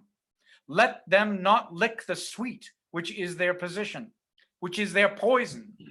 Your dishonor mangles true judgment and bereaves the state of that integrity which should become it, not having the power to do the good it would for the ill which doth control it. Has said enough. Has spoken like a traitor and shall answer as traitors do. Thou wretch, despite o'erwhelm thee. What should the people do with these bald tribunes, on whom despising their obedience fails to the greater bench? In a rebellion, when that's not meet, but what must be was law, then were they chosen.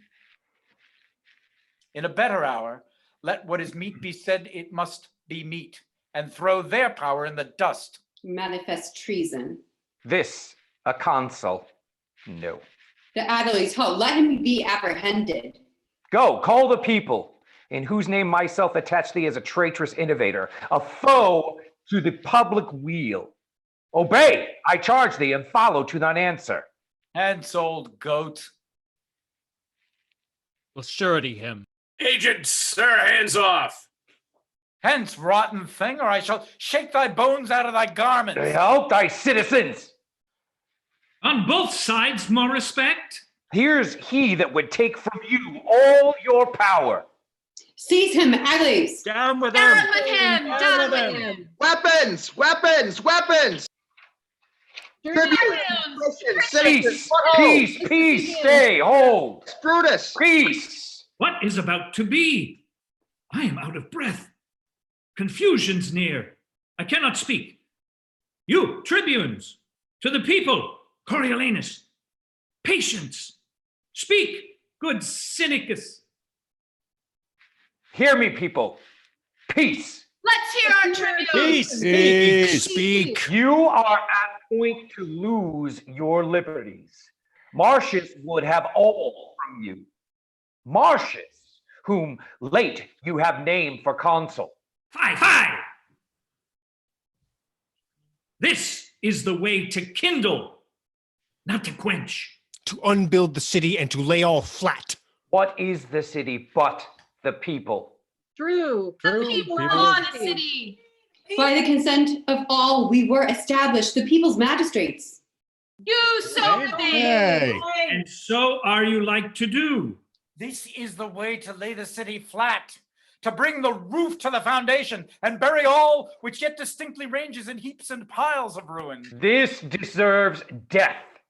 Or let us stand to our authority, or let us lose it. We do here pronounce upon the part of the people, in whose power we were elected theirs, Marcius as worthy of present death. Therefore, lay hold of him, bear him to the rock Tarpeian, and from thence into destruction cast him. At least seize him. Yield, Marshal, yield. Hear me one word.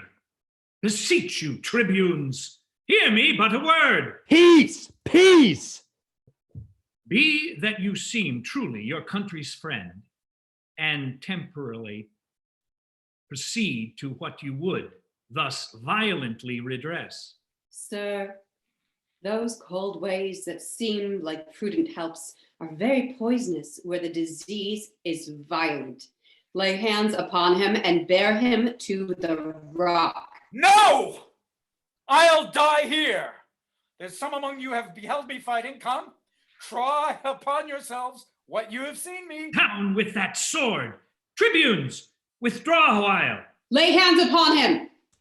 Help, Marcius, help! You that be noble, help him, young and old. Down with him! Down with him. Get you gone to your house, be gone, away, and will be naught else. Get you gone. Stand fast, we have as many friends as enemies. Shall it be put to that? The gods forbid, I prithee, noble friend, home to thy house, leave us to cure this cause. For 'tis a sore upon us, cannot tent yourself. Be gone, beseech you. I would they were barbarians as they are, though in Rome littered, not Romans as they are not, though calved in the porch of the Capitol. Be gone! Put not your worthy rage into your tongue. One time will owe another. On fair ground I could beat 40 of them. I could myself take up a brace of the best of them. Yea, the 2 tribunes. But now 'tis odds beyond arithmetic, and manhood is called foolery when it stands against a falling fabric. Will you hence, before the tag return, whose rage doth rend like interrupted waters, and or bear what they are used to bear? Pray you be gone. I'll try whether my old wit be in request with those that have but little. This must be patched with cloth of any color. Hey, come away. This man has marred his fortune. His nature is too noble for the world. He would not flatter Neptune for his trident, or Jove for his power to thunder. His heart's his mouth. What his breast forges, that his tongue must vent. And being angry, does forget that ever he heard the name of death. Here's a goodly work. I would they were abed. I would they were in Tiber. What the vengeance could be not speak unfair? Where is this viper that would depopulate the city and be every man himself? You worthy tribune. He shall be thrown down the Tarpeian rock with rigorous hands. He hath resisted law, and therefore law shall scorn him further trial than the severity of the public power which he so sets at naught.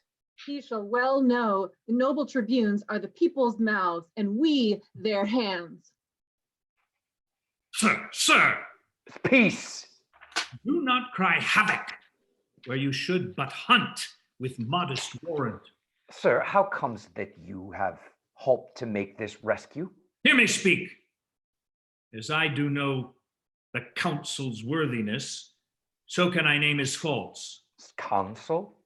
What consul? The consul Coriolanus.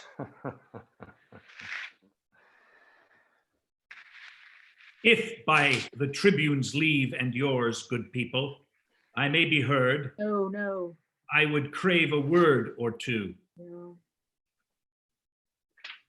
Which shall turn you to further harm than so much loss of time. Speak briefly then, for we are peremptory to dispatch this viperous traitor. To eject him hence were but one danger, and to keep him here our certain death. Therefore it is decreed he dies tonight. Now the good gods forbid that our renowned Rome, whose gratitude towards her deserved children is enrolled in Jove's own book, like an unnatural dam, should now eat up her own. He's a disease that must be cut away. Oh, he's a limb that has but a disease. Mortal to cut it off, to cure it easy. What he has done to Rome, that's worthy death. Killing our enemies, the blood he hath lost, which I dare vouch, is more than he hath by many an ounce. He dropped it for his country. And what is left? To lose it by his country were to us all that do it and suffer it a brand to the end of the world? This is clean, Cam. Merely awry. When he did love his country, it honored him. The service of the foot, being once gangrened, is not then respected for what before it was. We'll hear no more. Pursue him to his house and pluck him thence, lest his infection, being of catching nature, spread further. One word more, one word. This tiger-footed rage, when it shall find the harm of unscanned swiftness, will, too late, tie leaden pounds to his heels. Proceed by process, lest parties, as he is beloved, break out and sack great Rome with Romans. If it were so. What do you talk? Have we not had a taste of his obedience? Our aedils smoked, ourselves resisted? Come. Consider this. He has been bred in the wars, since could draw a sword, and is ill-schooled in bolted language. Meal and brand together he throws without distinction. Give me leave. I'll go to him and undertake to bring him where he shall answer by a lawful form, in peace, to his utmost peril. Noble tribunes, it is the humane way. The other course will prove too bloody, and the end of it unknown to the beginning. Noble Menenius, be you then as the people's officer. Masters, lay down your weapons. Go not home. Meet on the marketplace. We'll attend you there, where if you bring not Marcius, we'll proceed in our first way. I'll bring him to you. Let me desire your company. He must come, or what is worst will follow. Pray you, let's to him.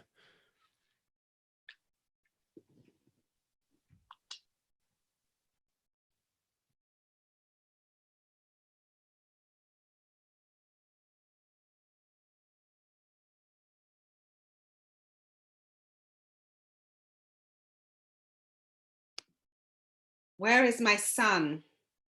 Let them pull about all about mine ears. Present me death on the wheel or at wild horses' heels, or pile 10 hills on the Tarpeian rock, that the precipitation might downstretch below the beam of sight. Yet will I still be thus to them.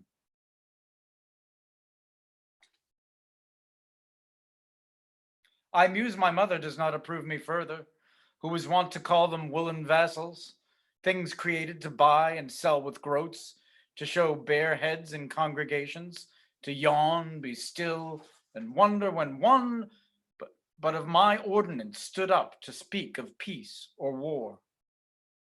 I talk of you. Why did you wish me milder? Would you have me false to my nature? Rather say I play the man I am. Oh, sir, I would have had you put your power well on before you had worn it out. Let go. You might have been enough the man you are, with striving less to be so.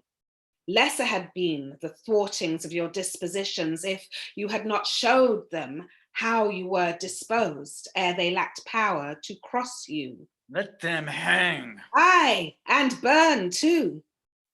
Come, come. You have been too rough. Something too rough. You must return and mend it.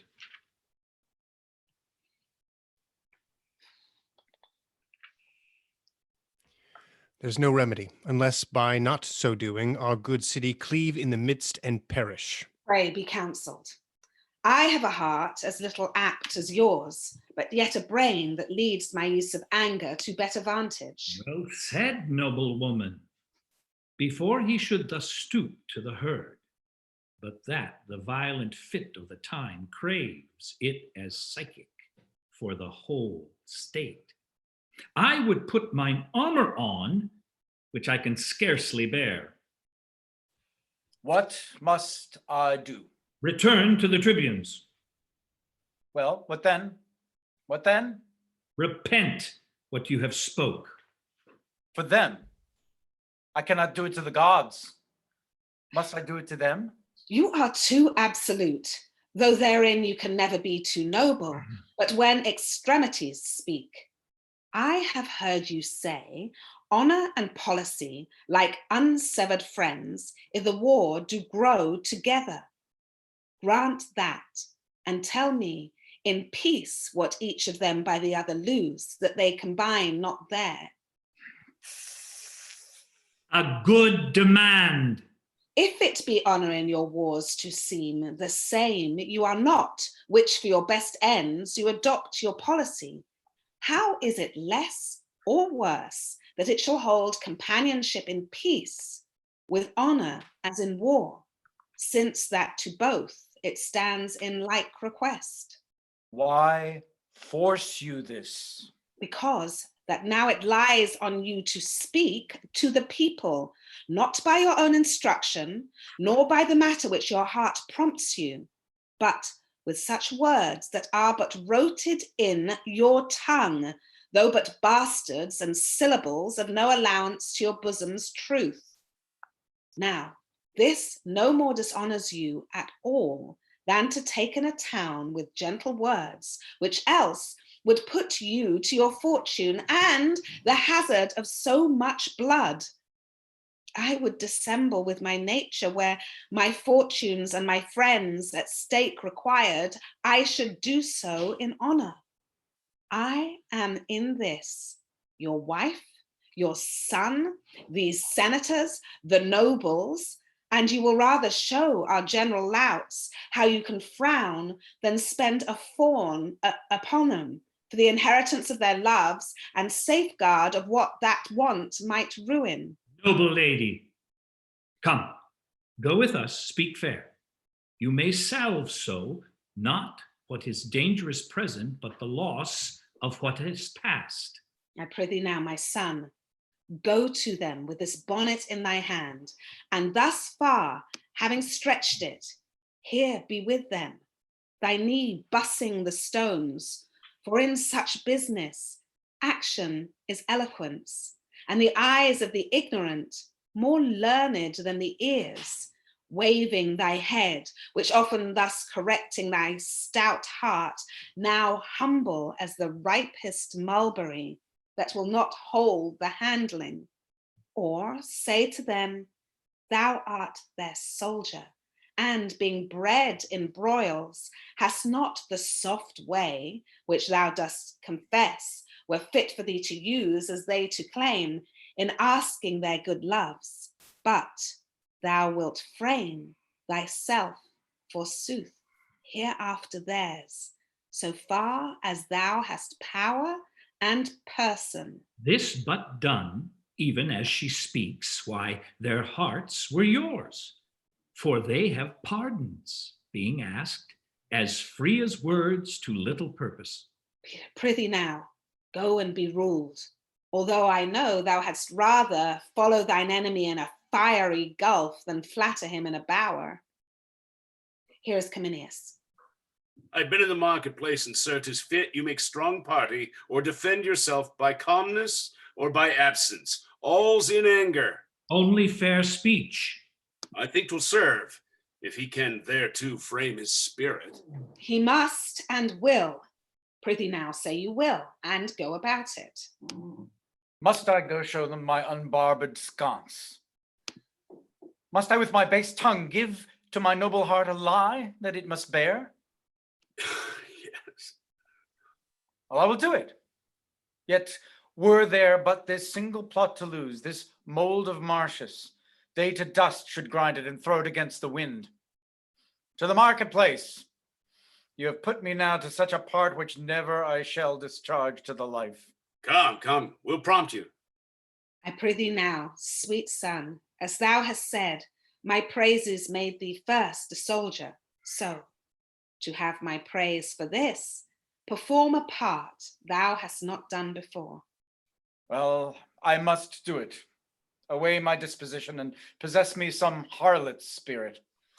My throat of war be turned, which quired with my drum into a pipe such small as a eunuch, or the virgin voice that babies lull asleep. The smiles of knaves tent in my cheeks, and schoolboys' tears take up the glasses of my sight.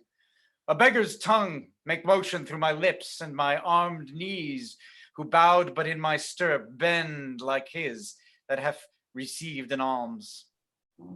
I will not do it, lest I surcease to honor mine own truth, and by my body's action teach my mind a most inherent baseness. At thy choice then, to beg of thee, it is my more dishonor than thou of them. Come all to ruin. Let thy mother rather feel thy pride than fear thy dangerous stoutness. For I mock at death with as big a heart as thou. Do as thou list. Thy valiantness was mine. Thou suck'st it from me. But oh, thy pride thyself. Pray, be content. Mother, I am going to the marketplace. Chide me no more. I'll mountebank their loves, cog their hearts from them, and come home beloved of all the trades in Rome. Look, I am going. Commend me to my wife. I'll return counsel, or never trust to what my tongue can do in the way of flattery further. Do your will. Away. The tribunes do attend you. Arm yourself to answer mildly, for they are prepared with accusations, as I hear, more strong than are upon you yet. The word is mildly. Pray you, let us go. Let them accuse me by invention. I will answer in my honor. Aye, but mildly. Well, mildly be it then. Mildly. In this point, charge him home that he affects tyrannical power. Evade us there, enforce him with his envy to the people, and at the spoil get on with the entias, where it never distributed.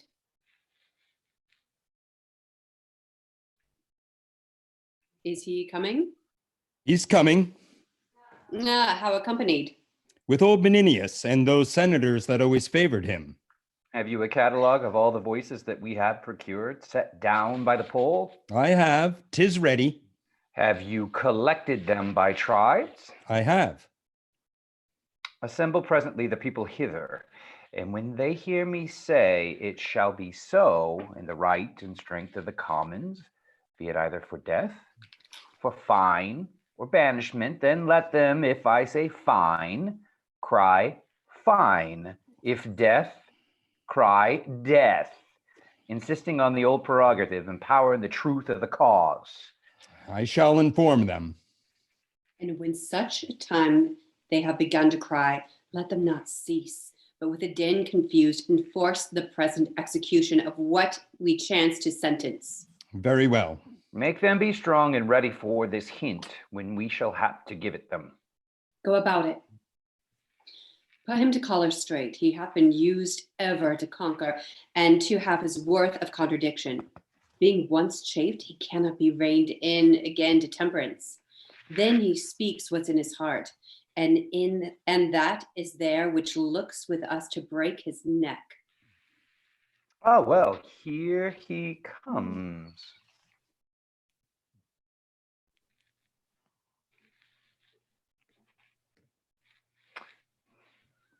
Menenius. I don't think he looks very calm. I don't think he's going to beseech him to be calm. I don't either. Be calm? I, as an hustler for the poorest place, will bear the knave by the volume. The honored gods keep Rome in safety, and the chairs of justice supplied with worthy men. Plant love among us. Throng our large temples with the shows of peace, and not our streets with war. Amen. Amen. A noble wish. Draw near, you people. List to your tribunes. Audience, peace, I say. First, hear me speak. Well say. Peace. Yes, Ho. peace. Ho. Shall I be charged no further than this present? Must all determine here? I do demand, if you submit you to the people's voices, allow their officers and are content to suffer lawful censure for such faults as shall be proved upon you. I am content. Lo, citizens, he says he is content. The warlike service he has done, consider. Think upon the wounds his body bears, which show like graves in the churchyard. Scratches with briars, scars to move laughter only. Hey, Kurt, you're on mute. Kurt, turn your microphone on. Menenius. Consider further that when he speaks, not like a citizen, you find him a soldier. Do not take his rough accents for malicious sounds, but as I say, such as become a soldier rather than envy you. Well, no more.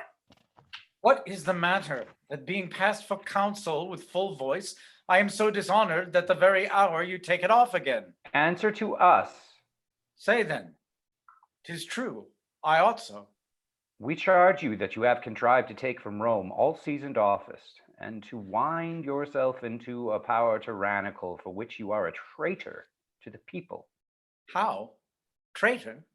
Nay, temperately, your promise? The fires of the lowest hell fold in the people. Call me their traitor? Thou injurious tribune! Within thine eyes sat 20,000 deaths. In thy hands clutched as many millions.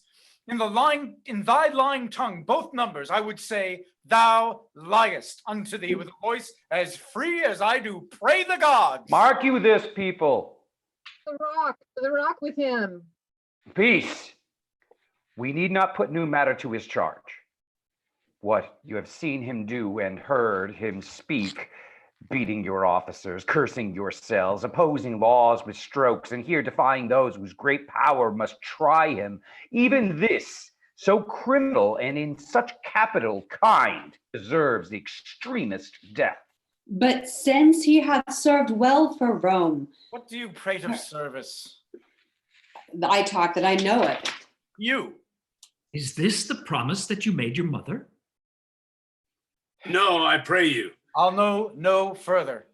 Let them pronounce the steep Tarpeian death, vagabond exile, flailing, pent to linger, but with a grain a day, I would not buy their mercy at the price of one fair word, nor check my courage for what they can give, to have it with saying good morrow.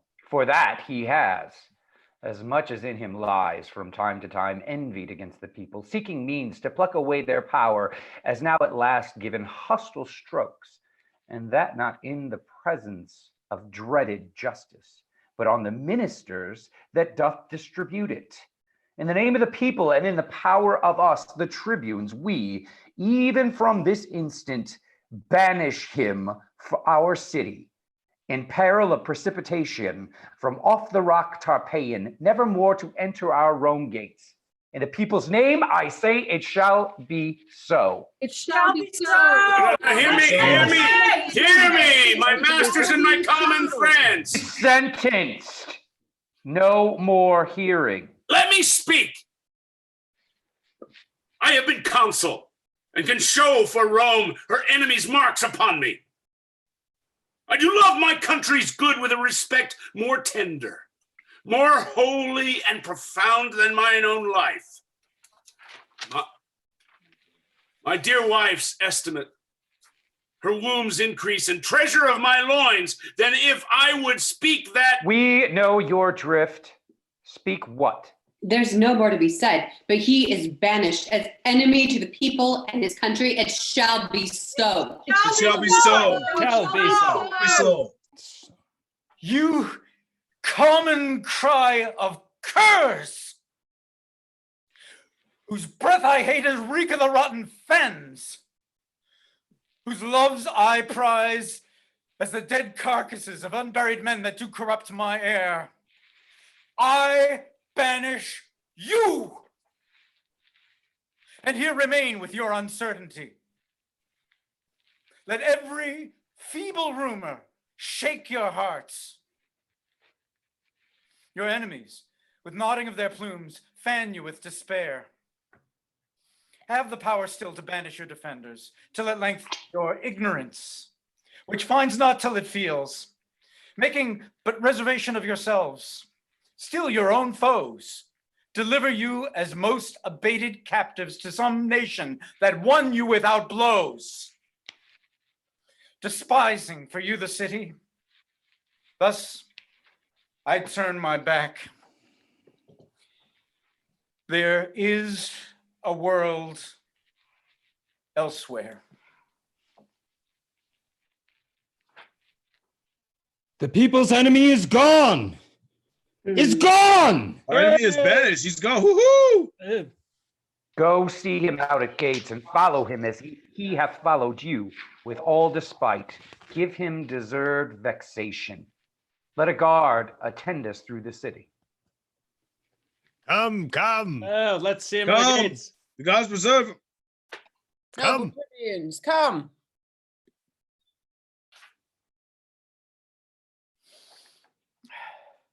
Come, leave your tears, a brief farewell. The beast with many heads butts me away. Nay, mother, where is your ancient courage? You were used to say extremities was the trier of spirits, that common chances common men could bear, that when the sea was calm, all boats alike showed mastership in floating. Fortune's blows when most struck home. Being gentle, wounded craves a noble cunning.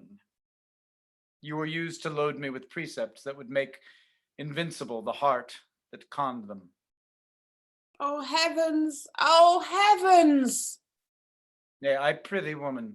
Now the red pestilence strike all trades in Rome, and occupations perish. What?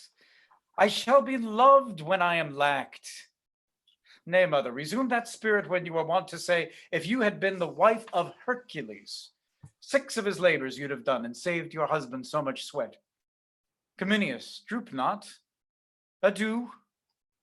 Farewell, my wife, my mother, I'll do well yet. Thou old and true Menenius, thy tears are salter than a younger man's and venomous to thine eyes. My sometime general, I have seen thee stern, and thou hast oft beheld heart-hardening spectacles. Tell these sad women, 'tis fond to wall inevitable strokes as 'tis to laugh at them. My mother, you will wot well my hazards still have been your solace, and believe it not lightly, though I go alone, like to a lonely dragon that his fen makes feared and talked of more than seen. Your son will or exceed the common or be caught with cautelous baits and practice. My first son, whither wilt thou go? Take good Cominius with thee a while. Determine on some course more than a wild exposure to each chance that starts in the way before thee. Oh, the gods! I'll follow thee a month. Devise with thee where thou shalt rest, that thou mayst hear of us, and we of thee. So if the time thrust forth a cause for thy repeal, we shall not send o'er the vast world to seek a single man and lose advantage, which doth ever cool in the absence of the needer. Fare you well. Thou hast years upon thee, and thou art too full of the war's surfeits to go rove with one that's yet unbruised. Bring me but out at gate. Come, my sweet wife, my dearest mother, and my friends of noble touch. When I am forth, bid me farewell and smile. I pray you, come. While I remain above ground, you shall hear from me still, and never of me aught but what is like me formerly. That's worthily as any ear can hear. Come, let's not weep. If I could shake off but 7 years from these old arms and legs, by the gods, I'd with thee every foot. Come, give me thy hand. Bid them all home. He's gone, and will no further. The nobility are vexed, whom we see have sided in his behalf. Now we've shown our power. Let us seem humbler after it is done than when it was a doing. Bid them home. Say their great enemy is gone, and they stand in their ancient strength. Dismiss them home. Oh, here comes his mother. Let's not meet her. Why? They say she's mad. They've taken note of us. Keep on your way. Oh, you're well met. The hoarded plague of the gods requite your love. Peace, peace, be not so loud. If that I could for weeping, you should hear, nay, and you shall hear, son. Will you be gone? You shall stay too. I would I had the power to say so to my husband. Are you mankind? I, fool, is that a shame? Note but this, fool, was not a man my father? Hast thou, foxship, to ban him that struck more blows for Rome than thou hast spoken words? Oh, blessed heavens. More noble blows than ever thou wise words, and for Rome's good, I'll tell thee what, yet go. Nay, but thou shalt stay too. I would my son were in Arabia, and thy tribe before him, his good sword in his hand. What then? What then? He'd make an end of thy posterity. Bastards and all, good man, the wounds that he doth bear for Rome. Peace. I would he had continued to his country as he began, and not unknit himself the noble knot he made. I would he had. I would he had. 'Twas you incensed the rabble, cats that can judge as fitly of his worth as I can of those mysteries which heaven will not have earth to know. Pray, let's go. Now, pray, sir, get you gone, as you have done a brave deed. Oh, ere you go, hear this.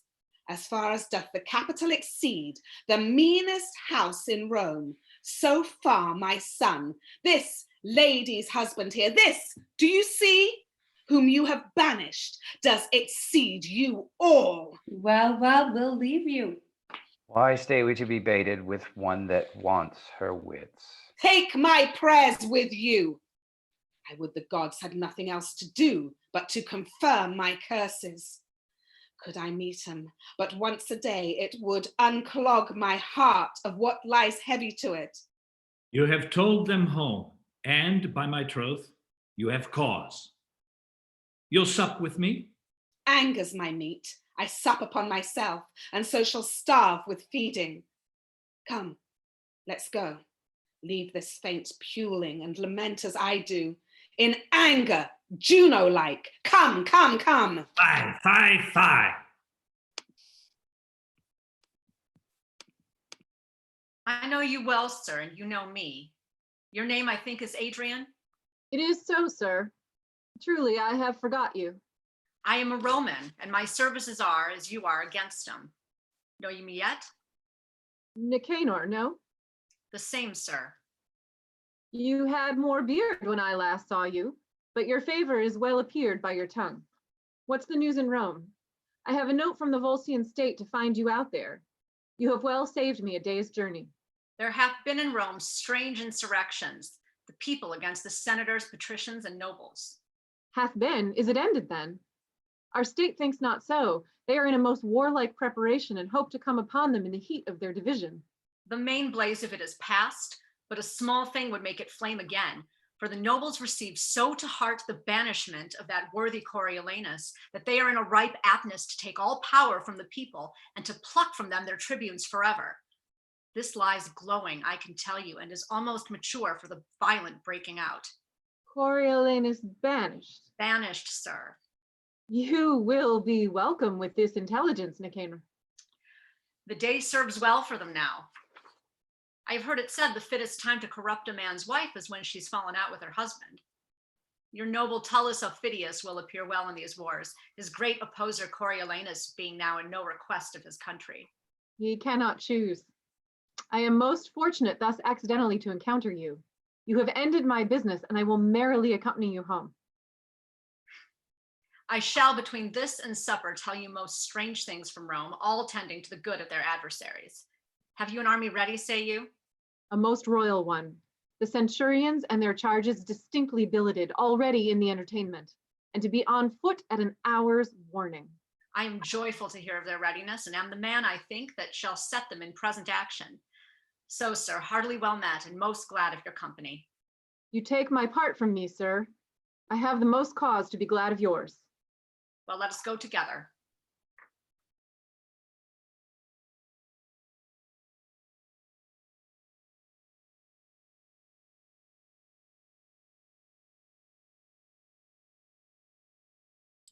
It's a very good disguise, Caius Marcius Coriolanus.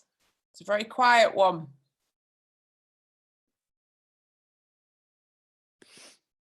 A goodly city is this Antium. City is that I have made with thy widows. Many an heir of these fair edifices for my wars have I heard groan and drop. Then know me not, lest that thy wives with spits and boys with stones in puny battles slay me. And you? Save you, sir. Direct me, if it be your will, where great Aufidius lies. Is he in Antium? He is, and feasts the nobles of the state at his house this night. Which is his house, beseech you? This here before you. Thank you, sir. Farewell. O world, thy slippery turns.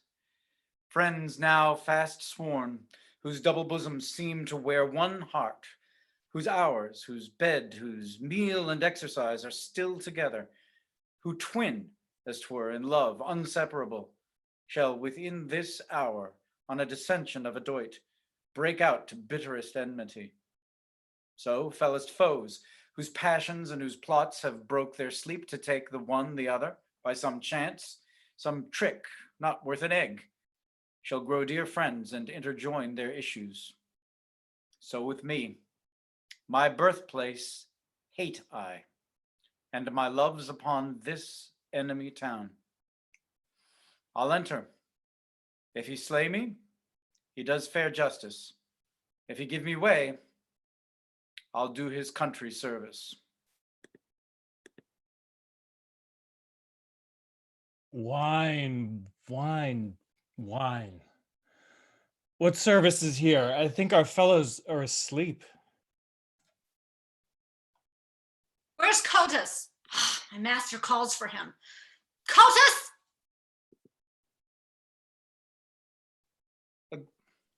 A goodly house.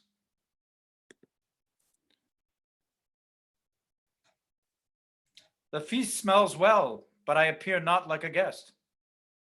What would you have, friend? Whence are you? Here's no place for you. Pray go to the door.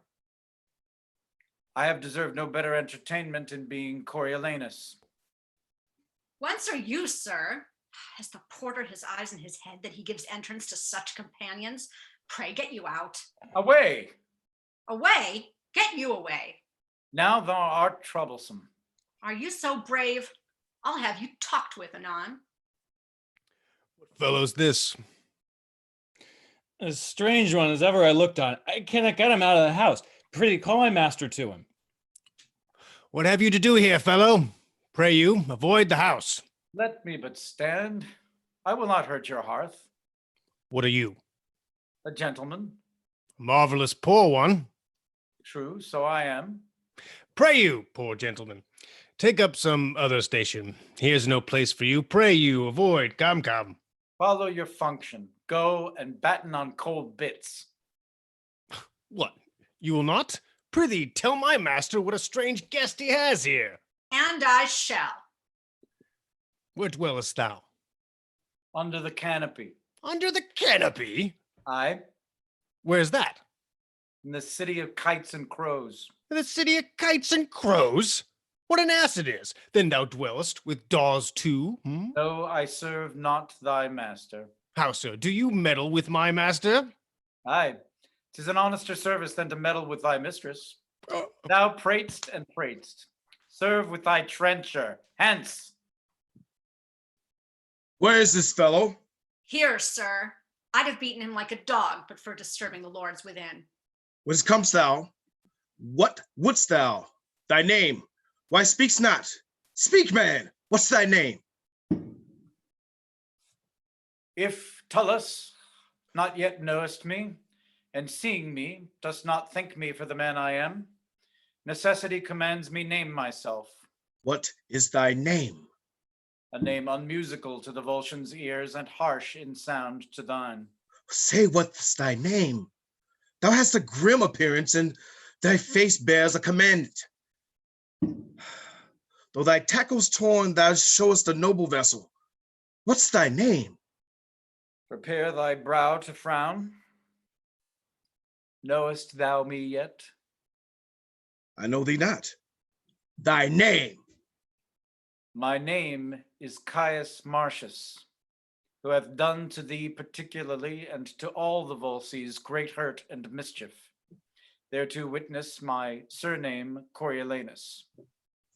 The painful service, the extreme dangers, and the drops of blood shed for my thankless country are requited but with that surname, a good memory and witness of the malice and displeasure which thou shouldst spare me. Only that name remains. The cruelty and envy of the people, permitted by our dastard nobles, who have all forsook me, hath devoured the rest, and suffered me by the voice of slaves to be whooped out of Rome. Now this extremity hath brought me to thy hearth, not out of hope, mistake me not, to save my life. For if I had feared death, of all the men of the world I would have avoided thee. But in mere spite, to be full quit of those my banishers, stand I thee before thee. Then if thou hast a heart of wreak in thee, that wilt revenge thine own particular wrongs and stop these maims of shame seen through thy country, speed thee straight and make my misery serve thy turn. So use it, that my revengeful services may prove as benefits to thee. For I will fight against my cankered country with the spleen of all the underfiends. But if so be thou darest not this, and that to prove more fortunes thou art tired, then, in a word, I also am longer to live most weary, and present my throat to thee, and to thy ancient malice, which not to cut would show thee but a fool, since I have ever followed thee with hate, drawn tons of blood out of thy country's breast, and cannot live but to thy shame, unless it be to do thee service. Oh, Marcius, Marcius, each word thou hast spoke has weeded from my heart a root of ancient envy.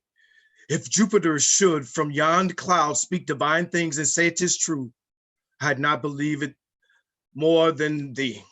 Oh, noble Marcius, let me twine mine arms around that body, where against my grained ash 100 times hath broke and scarred the moon with splinters.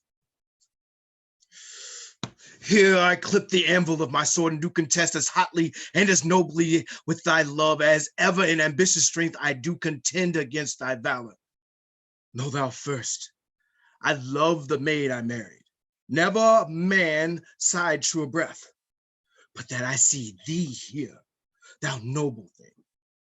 More dances my rapt heart than when I first my wedded mistress saw bestride my threshold. Why, thou Mars, I tell thee, we have a power on foot, and I had a purpose once more to hew thy target from thy brawn, or lose mine arm for it. Thou hast beat me out 12 several times, and have nightly since dreamt of encounters twixt thyself and me.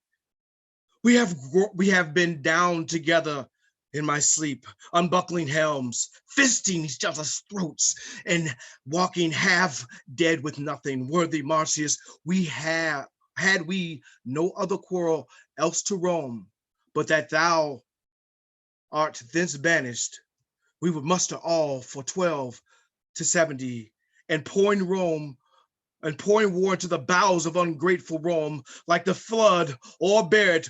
Oh, come on, go in and take our friendly senators by the hand, who now are here, taking their leaves of me, who am prepared against your territories, though not for Rome itself. You bless me, gods.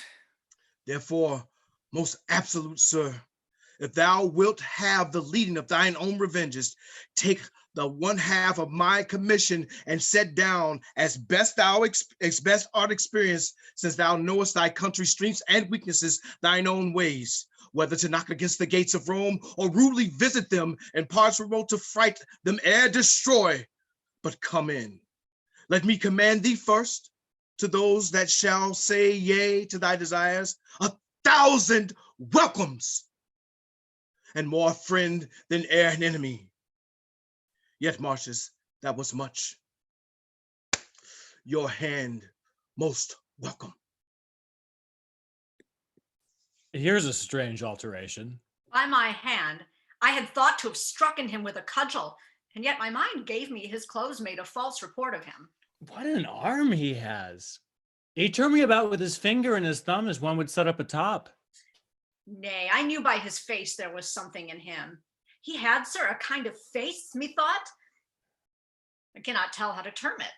He had so, looking as it were, would I were hanged, but I thought there was more in him than I could think. So did I, I'll be sworn. He is simply the rarest man in the world. I think he is, but a gradier soldier than he, you want one.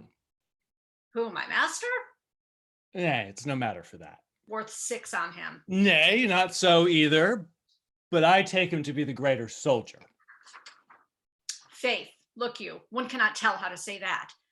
For the defense of a town, our general is excellent. Aye, and for an assault, too. Slaves, I can tell you news, you rascals. What? Let's partake. I would not be a Roman of all nations. I had as lief be a condemned man. Wherefore? Why, here's he that was wont to thwack our general Caius Marcius. Why do you say thwack our general? I do not say thwack our general, but he was always good enough for him. Come, we are fellows and friends. He was ever too hard for him. I have heard him say so himself. He was too hard for him directly.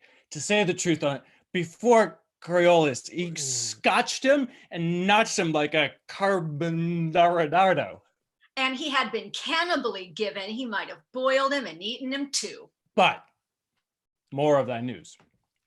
Why, he is so made on here within as if he were son and heir to Mars, set at upper end of the table, no question asked him by any of the senators, but they stand bald before him. Our general himself makes a mistress of him, sanctifies himself with his hand and turns up the white of the eye to his discourse. But the bottom of the news is, our general is cut of the middle, and but one half of what he was yesterday, and for the other has half by the entreaty and granted the whole table. But he'll go, he says, and soil the porter of Rome gates by the ears. He will mow all down before him and leave his passage polled. And he's as like to do it as any man I can imagine. Do it, he'll do it. For, look you, sir, he has as many friends as enemies, right? Which friends, sir, as it were, durst not, look you, sir, show themselves, as we term it, his friends, whilst he's in directitude. Directitude? What's that? But when they shall see, sir, his crest up again, and man in blood, and they will out of their burrows like conies after rain, and revel all with him. But when goes this forward? Tomorrow, today, presently. You shall have the drums struck up this afternoon. 'Tis as if he were a parcel of their feast, and to be executed ere they wipe their lips. Why, then we shall have a stirring world again. This peace is nothing but to rust iron, increase tailors, and breed ballad makers. Let me have war, say I. It exceeds peace as far as day does night. It's sprightly walking, audible and full of vent. Peace is a very apoplexy, lethargy, mull, death, sleepy, insensible, a getter of more bastard children. The war is a destroyer of men. 'Tis so. And as wars may be said to be a ravisher, so it cannot be denied, but peace is a great maker of cuckolds. Aye, and it makes men hate one another. Reason, because they then less need one another. The wars for my money. I hope to see Romans as cheap as Volscians. They're right. They're rising. They're rising.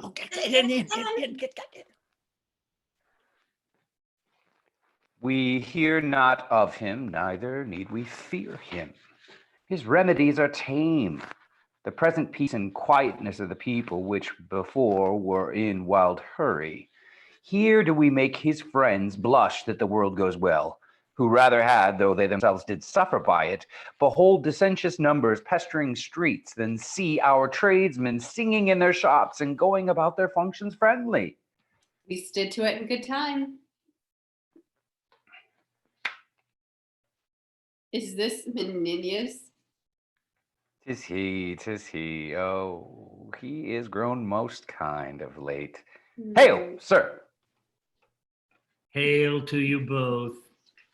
Your Coriolanus is not much missed, but with his friends. The Commonwealth doth stand, and so would do were he more angry at it. All's well that might have been much better if he could have been temporized. Where is he, hear you? Nay, I hear nothing. His mother and his wife hear nothing from him. The gods preserve you both. Good Eden, our neighbors. Good e'en to you all. Good e'en to you all. Ourselves, our wives and children on our knees are bound to pray for you both. Oh, live and thrive. Farewell, kind neighbors. We wish Coriolanus had loved you as we did. Now the gods keep you. Farewell. Farewell. Farewell. This is a happier and more comely time than when these fellows ran about the streets crying confusion.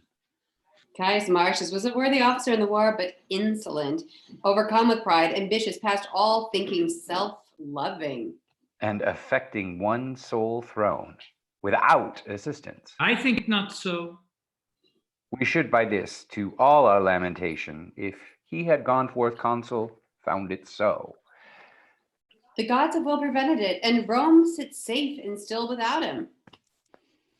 Worthy tribunes, there is a slave whom we have put in prison, reports the Volsces with 2 several powers are entered in the Roman territories, and with the deepest malice of the war destroy what lies before him. This Aufidius, who hearing of our Marcius' banishment, thrust forth his horns again into the world, which were enshelled when Marcius stood for Rome and durst not once peep out. Come, what talk you of Marcius? Go see this rumor are whipped. It cannot be the Volsces dare break with us. Cannot be? We have record that very well it can, and 3 examples of the like hath been within my age. But reason with the fellow before you punish him, where he heard this, lest you shall chance to whip your information and beat the messenger who bids beware of what is to be dreaded. Tell not me. I know this cannot be. Not possible. The nobles in great earnestness are going all to the Senate House. Some news is coming that turns their countenances. Oh, 'tis this slave. Go whip him for the people's eyes, his raising, nothing but his report. Yes, worthy sir, the slave's report is seconded, and more fearful is delivered. What more fearful? It is spoke freely out of many mouths, how probable I do not know, that Marcius, joined with Aufidius, leads a power against Rome and vows revenge as spacious as between the youngest and the oldest thing. This is most likely. Priest, only that the weaker sort may wish good Marcius home again. The very trick on't. This is unlikely. He and Aufidius can no more atone than violence contrariety. You are sent for to the Senate, a fearful army led by Cassius Marcius, associated by Aufidius, rages upon our territories, and have already overborne their way, consumed with fire, and took what lay before them. Oh, you have made good work. What news? What news? You have helped to ravish your own daughters and to melt the city lids upon your pates, to see your wives dishonored to your noses. What news? What news?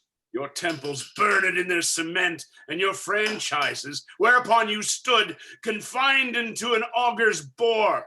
Pray now, your news.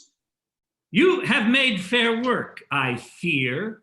Pray you news. Is Marcius should be joined with the Volscians? He is their god.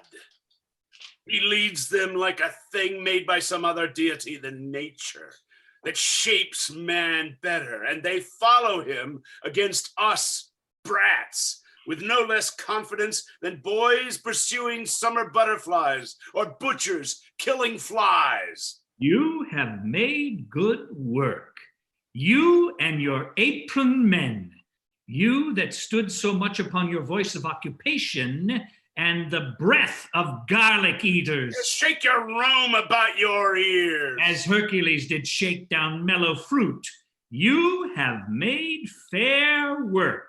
But is this true, sir? Aye, and you'll look pale before you find it other.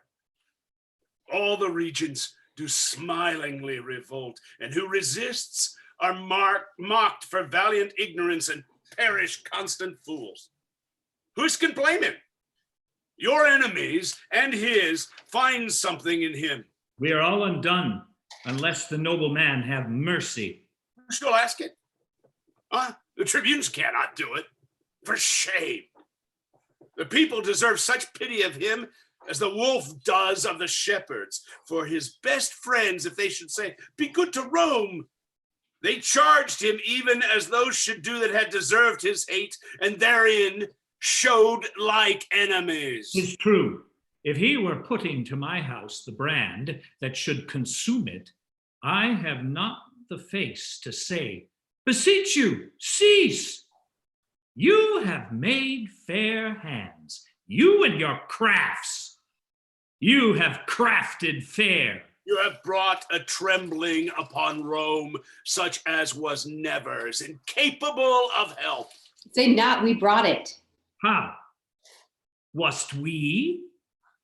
We love him, but like beasts and cowardly nobles gave way unto your clusters, who did hoot him out of the city. But I fear they'll roar him in again.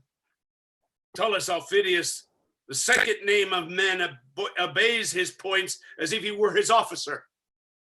Desperation is all the policy, strength, and defense that Rome can make against them. Here come the clusters. And is Aufidius with him? You are they that made the air unwholesome when you cast your stinking greasy caps in hooting at Coriolanus' exile. Now he's coming, and not a hair upon a soldier's head which will not prove a whip. As many coxcombs as you threw caps up, he tumble down and pay you for your voices. 'Tis no matter. If he could burn us all into one coal, we have deserved it. Faith, we hear faithful news.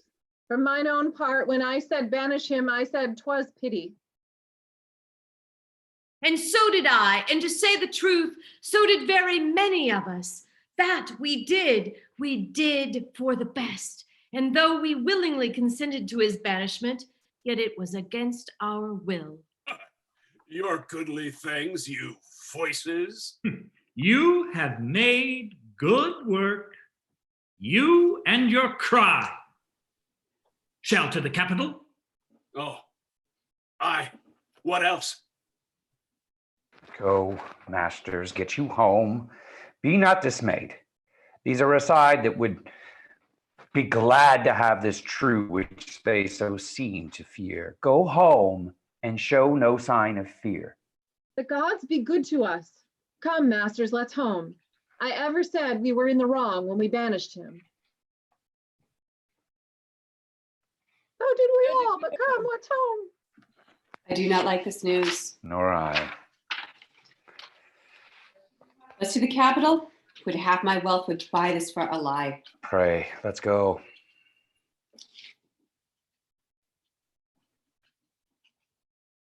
Do they still fly to the Roman? I do not know what witchcraft's in him, but your soldiers use him as the grace for meat.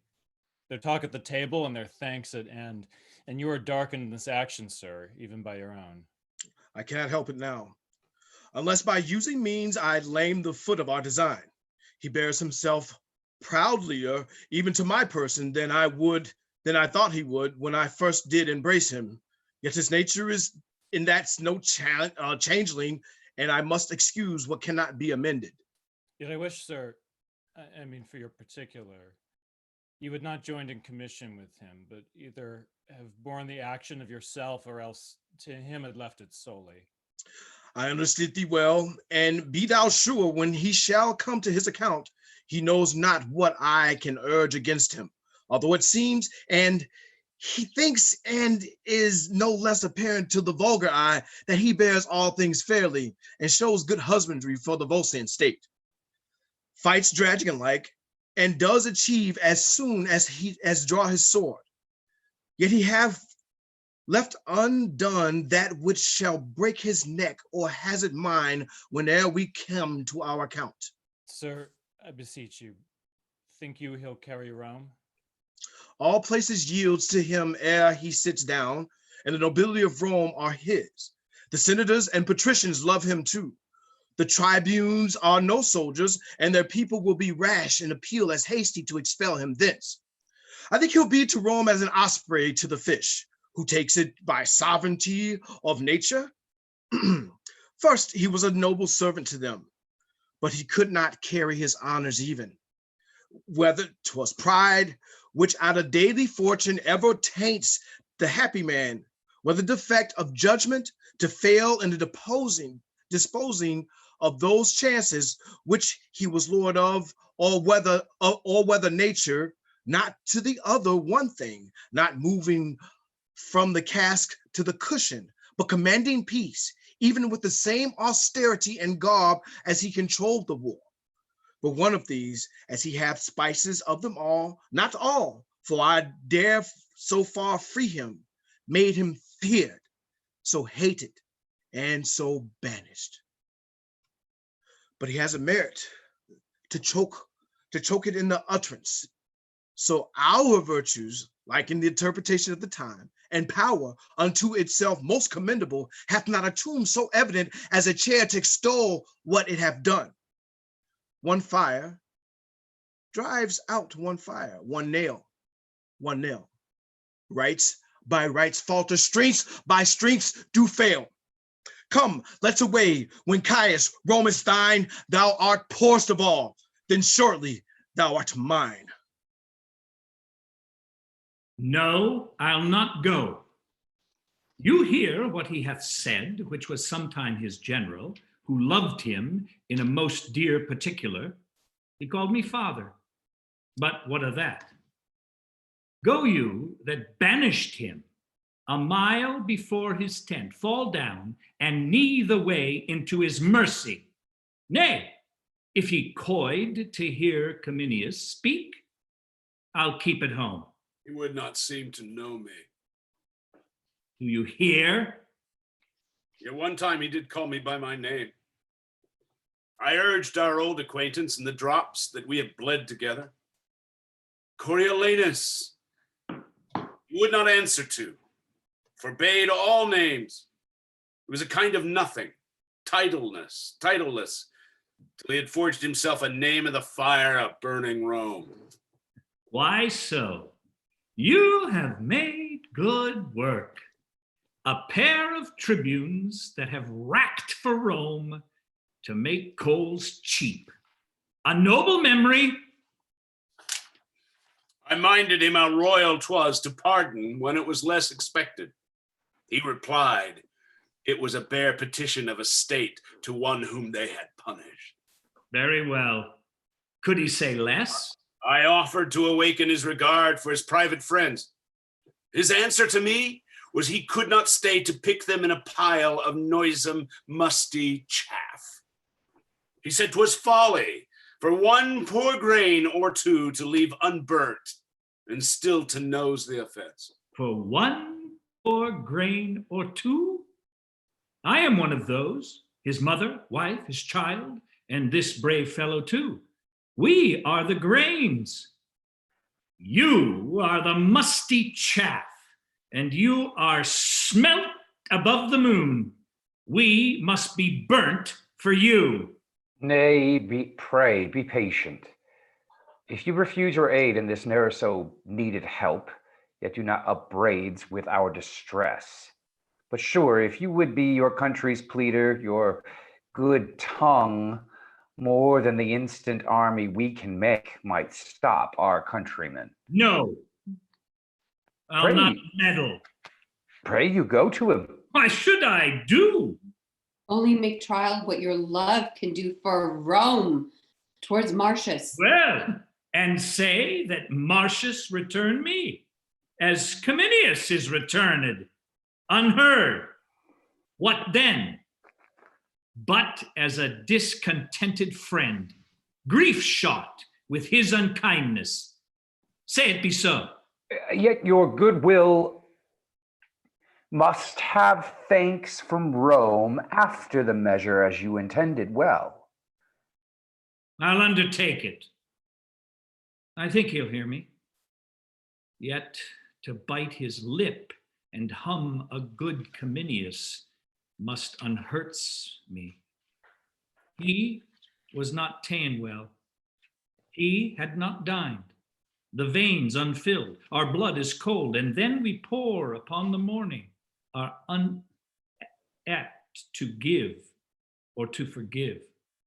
But when we have stuffed these pipes and these conveyances of our blood with wine and feeding, we have suppler souls than in our priest-like fasts.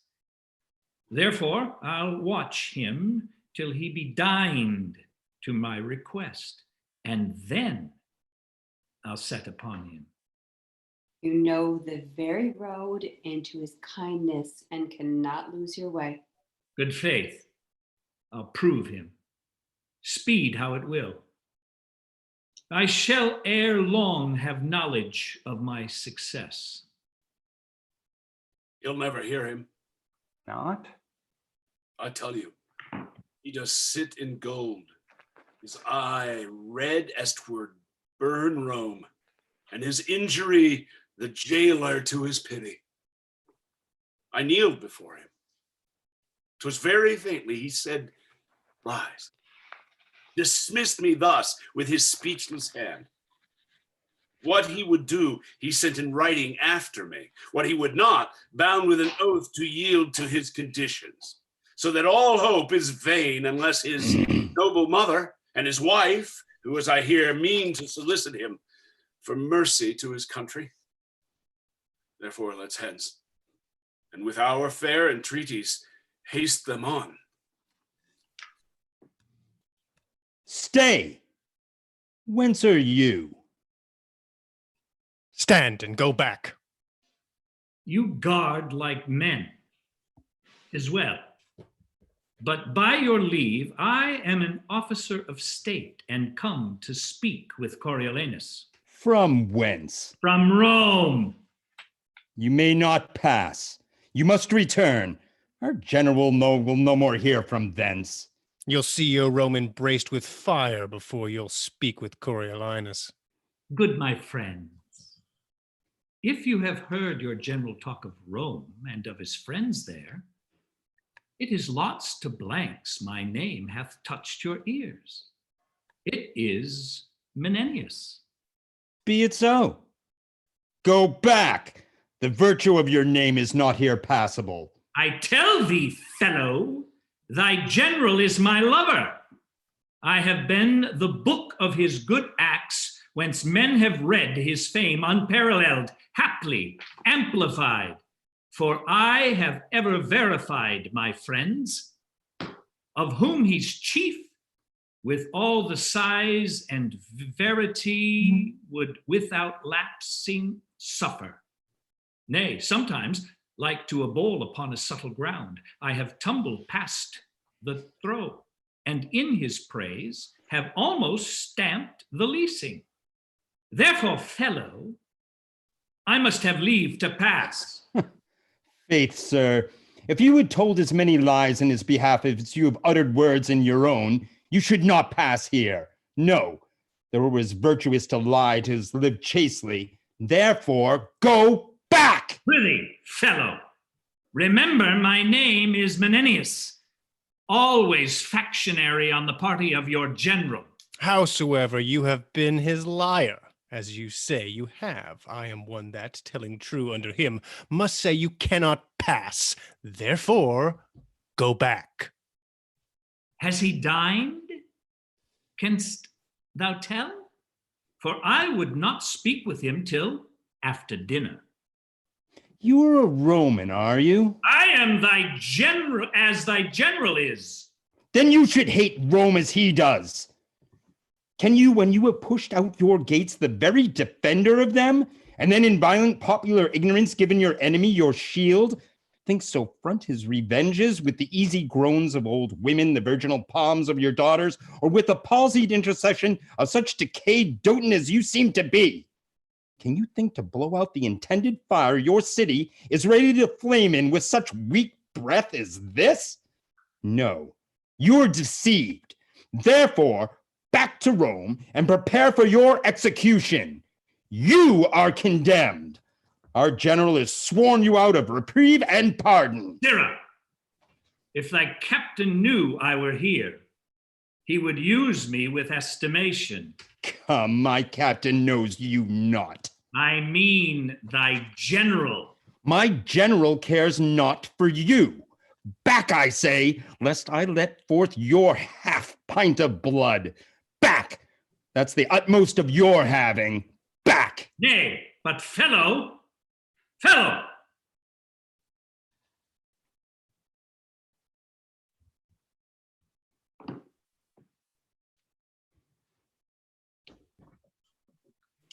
Coriolanus approaches.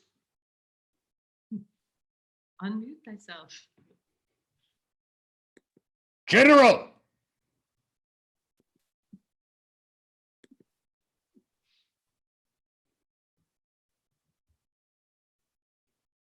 What page are we on? 245. 65. Line 65.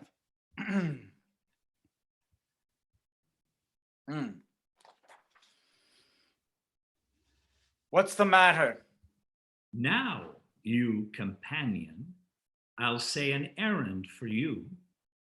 You shall know now that I am in estimation.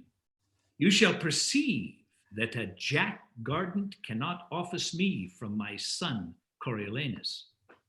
Guess but my entertainment with him, if thou standest not in the state of hanging, or of some death more long in spectatorship and crueler in suffering.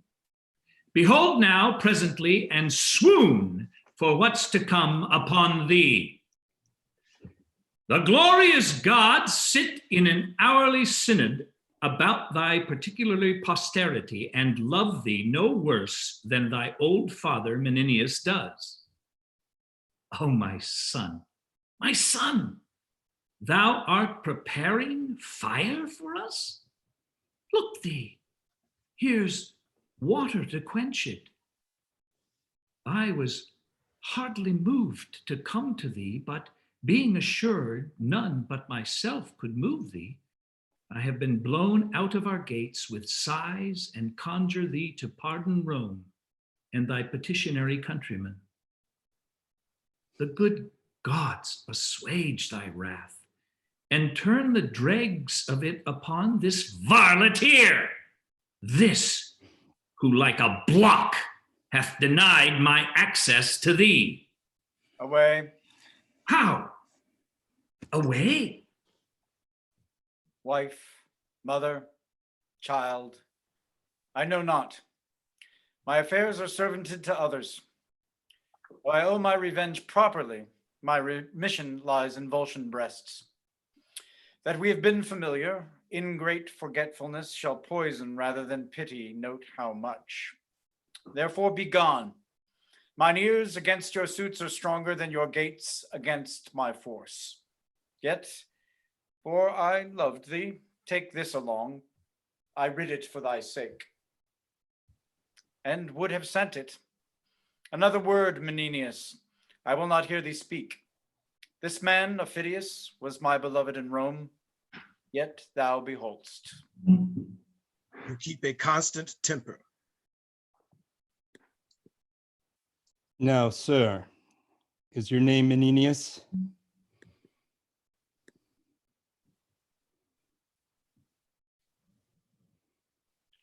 'Tis a spell, you see, of much power. You know the way home again. Do you hear how we are shent for keeping your greatness back? What cause do you think I have to swoon? I neither care for the world nor your general. For such things as you, I can scarce think there's any. You're so slight. He that hath a will to die by himself fears it not from another.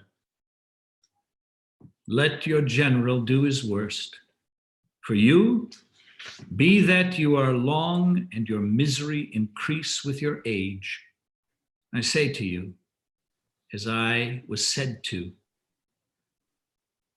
away. A noble fellow, I'll warrant him. The worthy fellow is our general. He's the rock, the oak, not to be wind shaken. We will, before the walls of Rome tomorrow, set down our host. My partner in this action, you must report to the Volscian lords how plainly I have borne this business. Only their ends you have respected. Stopped your ears against the general suit of Rome. Never admitted a private whisper, no, not with such friends that thought them sure of you. This last old man, whom with a cracked heart I have sent to Rome, loved me above the measure of a father. Nay, guarded me, indeed. Their latest refuge was to send him, for whose old love I have, though I showed sourly to him, once more offered the first conditions, which they did refuse, and cannot now accept, to grace him only that thought he could do more. A very little I have yielded to, fresh embassies and suits, nor from the state nor private friends hereafter will I lend ear to. Ha! What shout is this? Shall I be tempted to infringe my vow in the same place 'tis made? I will not. My wife comes foremost, then the honored mold wherein this trunk was framed, and in her hand the grandchild to her blood. But out affection, all bond and privilege of nature, break, let it be virtuous to be obstinate. What is that curtsy worth, or those doves' eyes which can make gods forsworn? I melt and am not of stronger earth than others. My mother bows, as if Olympus to a molehill should in supplication nod. My young boy hath an aspect of intercession which great nature cries, deny not. Let the Volsces plow Rome and harrow Italy.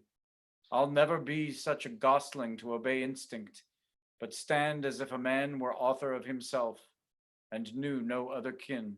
My lord and husband. These eyes are not the same, I warn Rome. The sorrow that delivers us thus changed makes you think so. Like a dull actor now, I have forgot my part, and I am out, even to a full disgrace. Best of my flesh, forgive my tyranny, but do not say that for that forgive our Romans. Oh, a kiss, long is my exile, sweet is my revenge. Now, by the jealous Queen of Heaven, that kiss I carried from thee, dear, and my true lip hath virgined it ever since. You gods, I prate, and the most noble mother of the world, leave unsaluted. Sink my knee in the earth. Of my deep duty more impression show than that of common sons.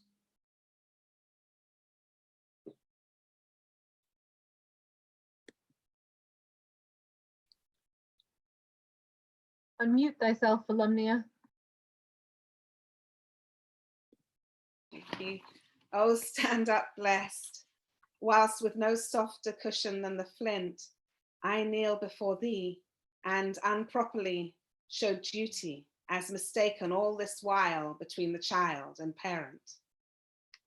What's this? Your knees to me? To your corrected son? Then let the pebbles on the hungry beach fill up the stars. Then let the mutinous winds strike the proud cedars against the fiery sun, murdering impossibility to make what cannot be slight work. Thou art my warrior. I hope to frame thee. Do you know this lady? The noble sister of Publica, the moon of Rome, chaste as the icicle that's curdied by the frost from purest snow and hangs on Dian's temple. Dear Valeria. This is a poor epitome of yours, which by the interpretation of full time may show like all yourself. The god of soldiers, with the consent of supreme Jove, inform thy thoughts with nobleness, that thou mayest prove to shame unvulnerable, and stick in the wars like a great sea mark, standing every flaw and saving those that eye thee. Your niece, Sirrah. That's my brave boy. Even he, your wife, this lady, and myself are suitors to you. I beseech you peace. Or, if you'd ask, remember this before. The thing I have forsworn to grant may never be held by your denials. Do not bid me dismiss my soldiers or capitulate again with Rome's mechanics. Tell me not wherein I seem unnatural. Desire not to allay my rages and revenges with your colder reasons. Oh, no more, no more.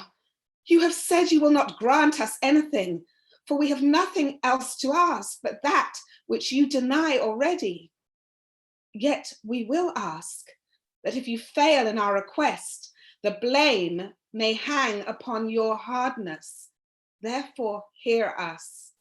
Aufidius and you Volsces, mark, for we'll hear naught from Rome in private. Your request. Should we be silent and not speak, our raiment and state of bodies would bewray what life we have led since thy exile. Think with thyself, how more unfortunate than all living women are we come hither, since that thy sight, which should make our eyes flow with joy, hearts dance with comfort, constrains them weep and shake with fear and sorrow, making the mother, wife, and child to see the son, the husband, and the father tearing his country's bowel out. And to poor we, thine enmity's most capital, thou barst us our prayers to the gods, which is a comfort that all but we enjoy. For how can we, alas, how can we for our country pray, whereto we are bound together with thy victory, whereto we are bound? Alack, or we must lose the country, our dear nurse, or else thy person, our comfort in the country. We must find an evident calamity, though we had our wish, which side should win, for either thou must as a foreign recreant be led with manacles through our streets, or else triumphantly tread on thy country's ruin and bear the palm for having bravely shed thy wife and children's blood. For myself, son, I purpose not to wait on fortune till these wars determine. If I cannot persuade thee, rather to show a noble grace to both parts than seek the end of one, thou shalt no sooner march to assault thy country than to tread, trust to it, thou shalt not, on thy mother's womb that brought thee to this world. Aye, and mine that brought you forth this boy to keep your name living to time. He shall not tread on me. I'll run away till I am bigger, but then I'll fight. Not of a woman's tenderness to be, requires nor child nor woman's face to see. I have sat too long. Nay, go not from us. If it were so that our request did tend to save the Romans, thereby to destroy the Volsces whom you serve, you might condemn us as poisonous of your honor. No, our suit is that you reconcile them while the Volsces may say, this mercy we have showed, the Romans, this we received, and each in either side give thee all hail to thee and cry, be blessed for making up this peace. Thou knowest, great son, the end of war's uncertain, but this certain, that if thou conquer Rome, the benefit which thou shalt thereby reap is such a name whose repetition will be dogged with curses, whose chronicles thus writ, the man was noble, but with his last attempt, he wiped it out, destroyed his country, and his name remains to the ensuing age abhorred. Speak to me, son. Thou hast affected the fine strains of honor to imitate the graces of the gods, to tear with thunder the wide cheeks of the air, and yet to charge thy sulfur with a bolt that should but rive an oak. Why dost not speak? Think'st thou it honorable for a noble man still to remember wrongs? Daughter, speak you. He cares not for your weeping. Speak, thou boy. Perhaps thy childishness will move him more than can our reasons. There's no man in the world more bounds to his mother, yet here he lets me prate like one of the stocks.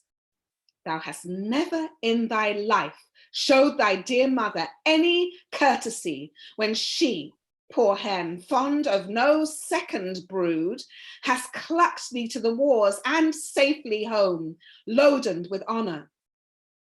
Say my requests unjust and spurn me back, but if it be not so, thou art not honest, and the gods will plague thee that thou restrainst from me the duty which to a mother part belongs. He turns away. Down, ladies, let us shame him with our knees. To his surname, Coriolanus longs more pride than pity to our prayers. Down, an end. This is the last. So we will home to Rome and die among our neighbors. Nay, beholds this boy that cannot tell what he would have, but kneels and holds up hands for fellowship, does reason our petition with more strength than thou hast to deny it. Come, let us go.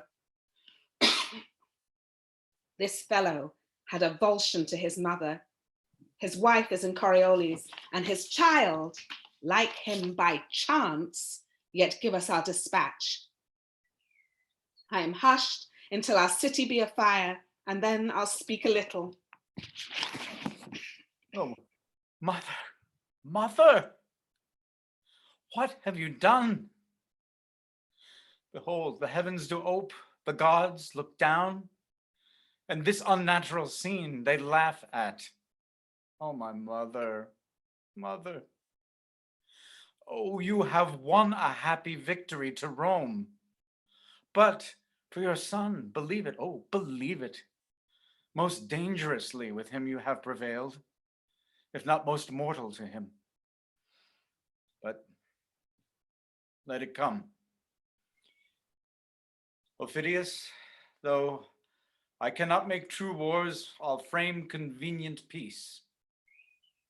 Now, good Ophidius, were you in my stead, would you have heard a mother less, or granted less, Ophidius? I was moved withal. I dare be sworn you were. And, sir, it is no little thing to make mine eyes to sweat compassion. But, good sir, what peace you'll make, advise me. For my part, I'll not to Rome. I'll back with you, and pray you, stand to me in this cause. Oh, mother, wife. I am glad thou art set thy mercy and thy honor at difference in thee. Out of that, I'll work myself a former fortune. Aye, by and by. But we will drink together, and you shall bear better witness back than words, which we, on like conditions, will have countersealed. Come, enter with us. Ladies, you deserve to have a temple built you. All the swords in Italy and her Confederate arms could not have made this peace. See you yon Cohen, the capital, yon cornerstone? Why, what of that? If it be possible for you to displace it with your little finger, there is some hope the ladies of Rome, especially his mother, may prevail with him. But I say there is no hope in't. Our throats are sentenced and stay upon execution. Is it possible that so short a time can alter the condition of a man? There is differency between a grub and a butterfly, yet your butterfly was a grub. This Marcius is grown from man to dragon. He has wings. He's more than a creeping thing. He loved his mother dearly. So did he me, and he no more remembers his mother now than an 8-year-old horse. The tartness of his face sours ripe grapes. When he walks, he moves like an engine, and the ground shrinks before his treading. He is able to pierce a corselet with his eye, talks like a knell, and his hum is a battery. He sits in his state, a thing made for Alexander. What he bids be done is finished with his bidding. He wants nothing of a god but eternity and a heaven to throne it. Yes, mercy, if you report him truly. I paint him in the character. Mark what mercy his mother shall bring from him. There is no more mercy in him than there is milk in a male tiger.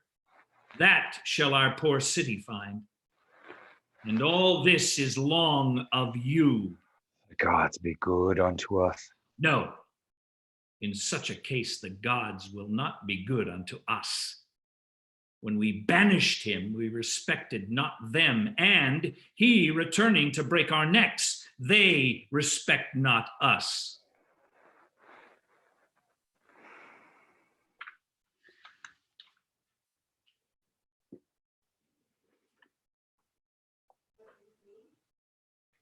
Sir, if you save your life, fie to your house. The plebeian have your fellow tribune, and hail him up and down, all swearing, if the Roman ladies bring him not comfort home, they'll give him death by inches. Now, what's the news? Good news, good news. The ladies have prevailed. The Volscians are dislodged, and Marcius gone. A merrier day did never yet greet Rome. No, not the expulsion of the Tarquins. Friend, art thou certain this is true? Is it most certain?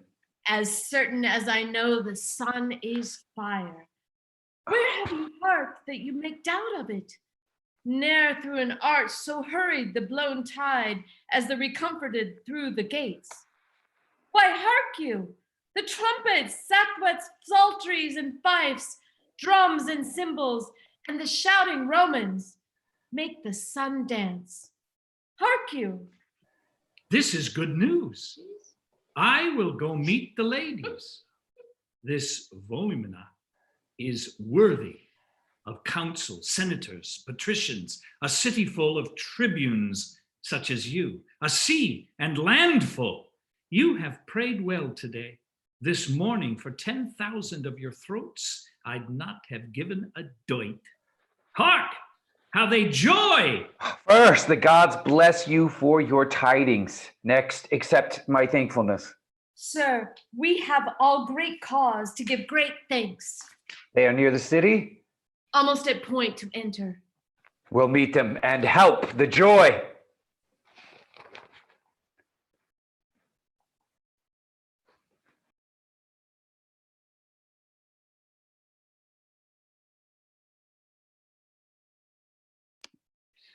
Behold our patroness, the life of Rome. Call all your tribes together, praise the gods, and make triumphant fires. Strew flowers before them.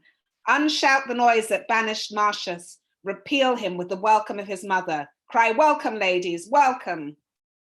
Welcome, ladies, welcome.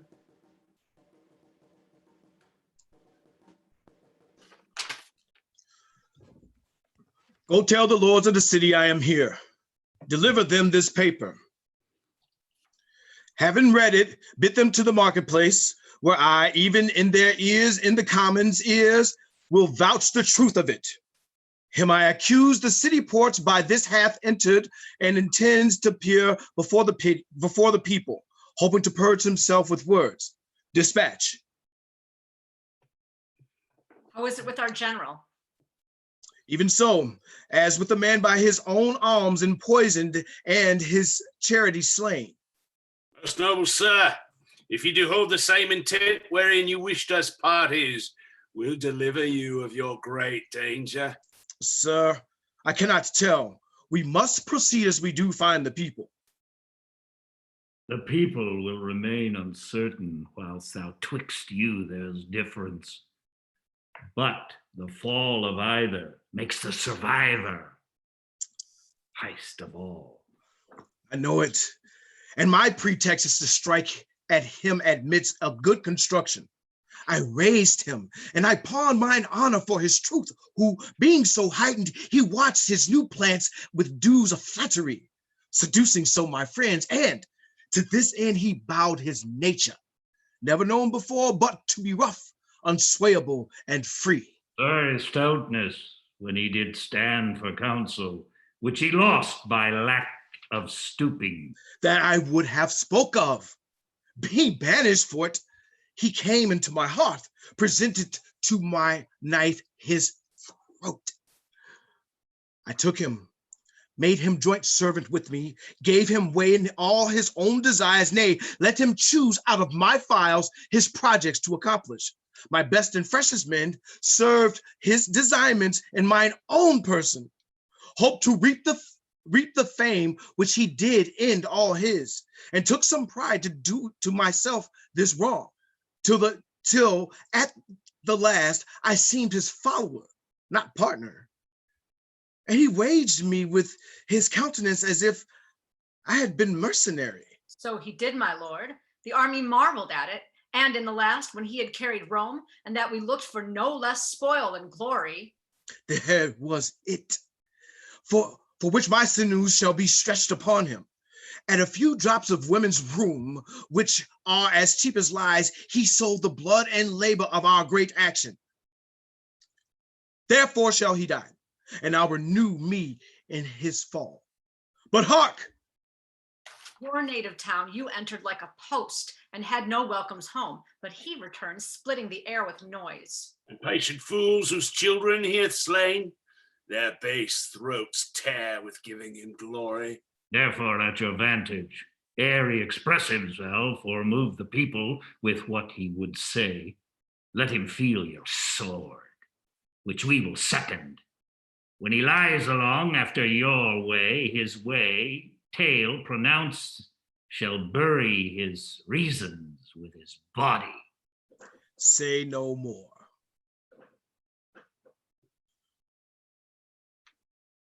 Here comes the lords. You are most welcome. Welcome. Welcome. I have not deserved it, but worthy lords, have you with heed pursued what I have written to you? We have. Yes. And grieved to hear it, what faults he made before the last, I think might have found easy fines, but there to end where he was to begin and give away the benefits of our levies, answering us with our own charge, making a treaty where there was a yielding, this admits no excuse. He approaches, you shall hear him. Hail, lords. I am returned your soldier, no more infected with my country's love than when I parted hence, but still subsisting under your great command. You are to know that prosperously I have attempted, and with bloody passage led your wars even to the gates of Rome. Our spoils we have brought home doth more than counterpoise a full third part the charges of the action. We have made peace with no less honor to the Antiots than shame to the Romans, and we here deliver, subscribed by the consuls and patricians, together with the seal of the Senate, what we have compounded on. Read it not, noble lords, but tell the traitor in the highest degree he hath abused your powers. Traitor? How now? Hi, traitor, Marcius. Marcius? Hi, Marcius. Caius Marcius. Dost thou think I'll grace thee with that robbery, thy stolen name, Coriolanus, or in Coriolis? You lords and heads of the state perfidiously, he has betrayed your business and given up for certain drops of your salt, your city Rome, I say your city, to his wife and mother, breaking his oath and resolution like a twist of rotten silk, never admitting counsel or the war, but at his nurse's tears, he whined and roared away your victory. That pages blushed at him, and men of heart looked wondering at each other. Hearest thou Mars? Not that name that thy God, thou boy of tears. Huh? No more. Measureless liar! Thou hast made thy heart too great for what contains it. Boy? Oh, slave! Pardon me, lords, 'tis not the first time that ever I was forced to scold. Your judgments, my grave lords, must give this cur the lie, and his own notion, who wears my stripes impressed upon him, that must bear my beating to his grave, shall join the thrust the lie into him. Peace both, and hear me speak. Cut me to pieces, Volses. Men and lads, stain all your edges on me. Boy, false hound, if you have writ your annals true, 'tis there that like an eagle in a dovecote, I fluttered your volsions in Corolis. Alone I did it. Boy. Why, noble lords, will you be put in mind of his blind fortune, which was your shame by this unholy braggart for your own eyes and ears? Let him die for him! Tear him to pieces! Tear him to pieces! Kill my cousin, Mark! He killed my cousin! Kill him! Kill him! Kill him! Killed my father! Peace, ho! No Caltridge, peace! The man is noble and his fame folds in. This orb of the earth, his last offenses to us, shall have judicious hearing. Stand, Odysseus, and trouble not the peace. Oh, that I had him with 6 Odysseus or more, his tribe, to use my lawful sword. Insolent villain! Kill! Kill him! Hold! Hold! Hold! My noble masters, hear me speak. Oh, Tullus. Thou hast done a deed whereat valor will weep. Tread not upon him. Masters, all be quiet. Put up your swords. My lords, when you shall, I know, in this rage provoked by him, you cannot, the great danger which this man's life did owe you, you'll rejoice that he is thus cut off. Please it your honors to call me your senate.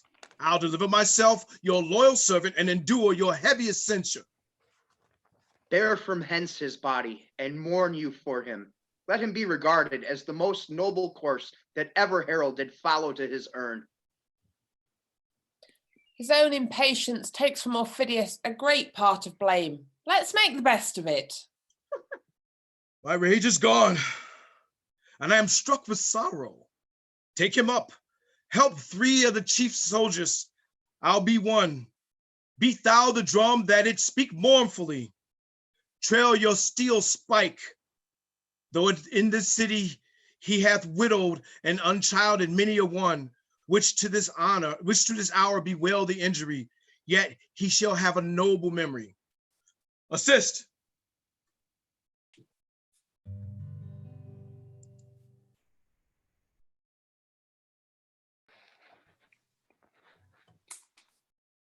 Yay! Yay! Yay! Bravo! Bravo! Yay us! Yay. Hey, everybody turn your cameras on so we can get one last look at everybody. Look at everybody. The curtain call. I cast picture. I cast picture, yeah. Smile.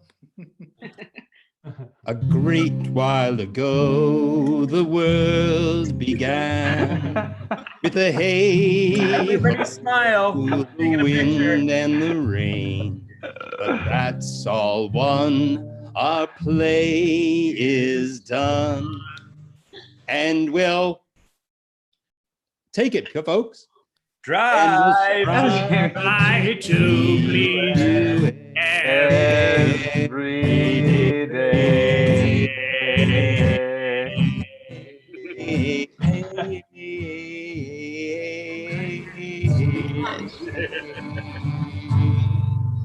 Very good. Yeah. Yay. Thank you, Jonathan. Thank you, Jonathan. Thank you, everyone. Yeah, thanks, Look at all Jonathan. these wonderful people. So if it wasn't too much fun, maybe we can do this again. Yeah, what are we doing next Gonna week? ask that. Yeah. How about I just I would say Scott Jackson will cast Richard II for us. I And, will. we can still use this platform. Awesome. And when I say cast it, do it however you want. Throw it out. Okay. You got it. You got it. All right. Good to move So that around, yeah. same time? Yeah, let's do the same thing. Let's just do it next week, same time. Okay.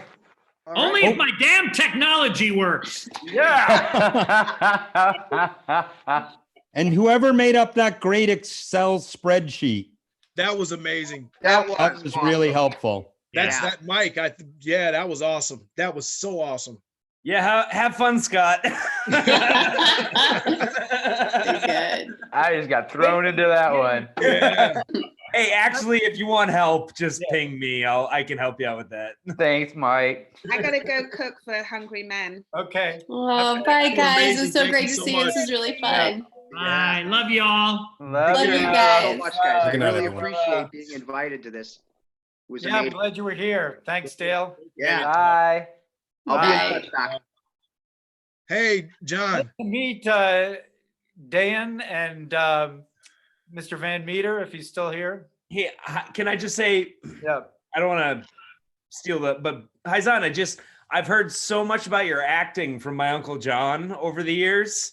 And it was really awesome to hear your voice and your performance and your rhythm. And you're everything you said you were. It was amazing. It was so good to hear you, man. Thank you. This is such an honor. I'm like, my wife was hungering as long as she could. I'm just like, well, I'm humbled by it. This is so awesome. This is a lot of ways, a lot of things come full circle. I'm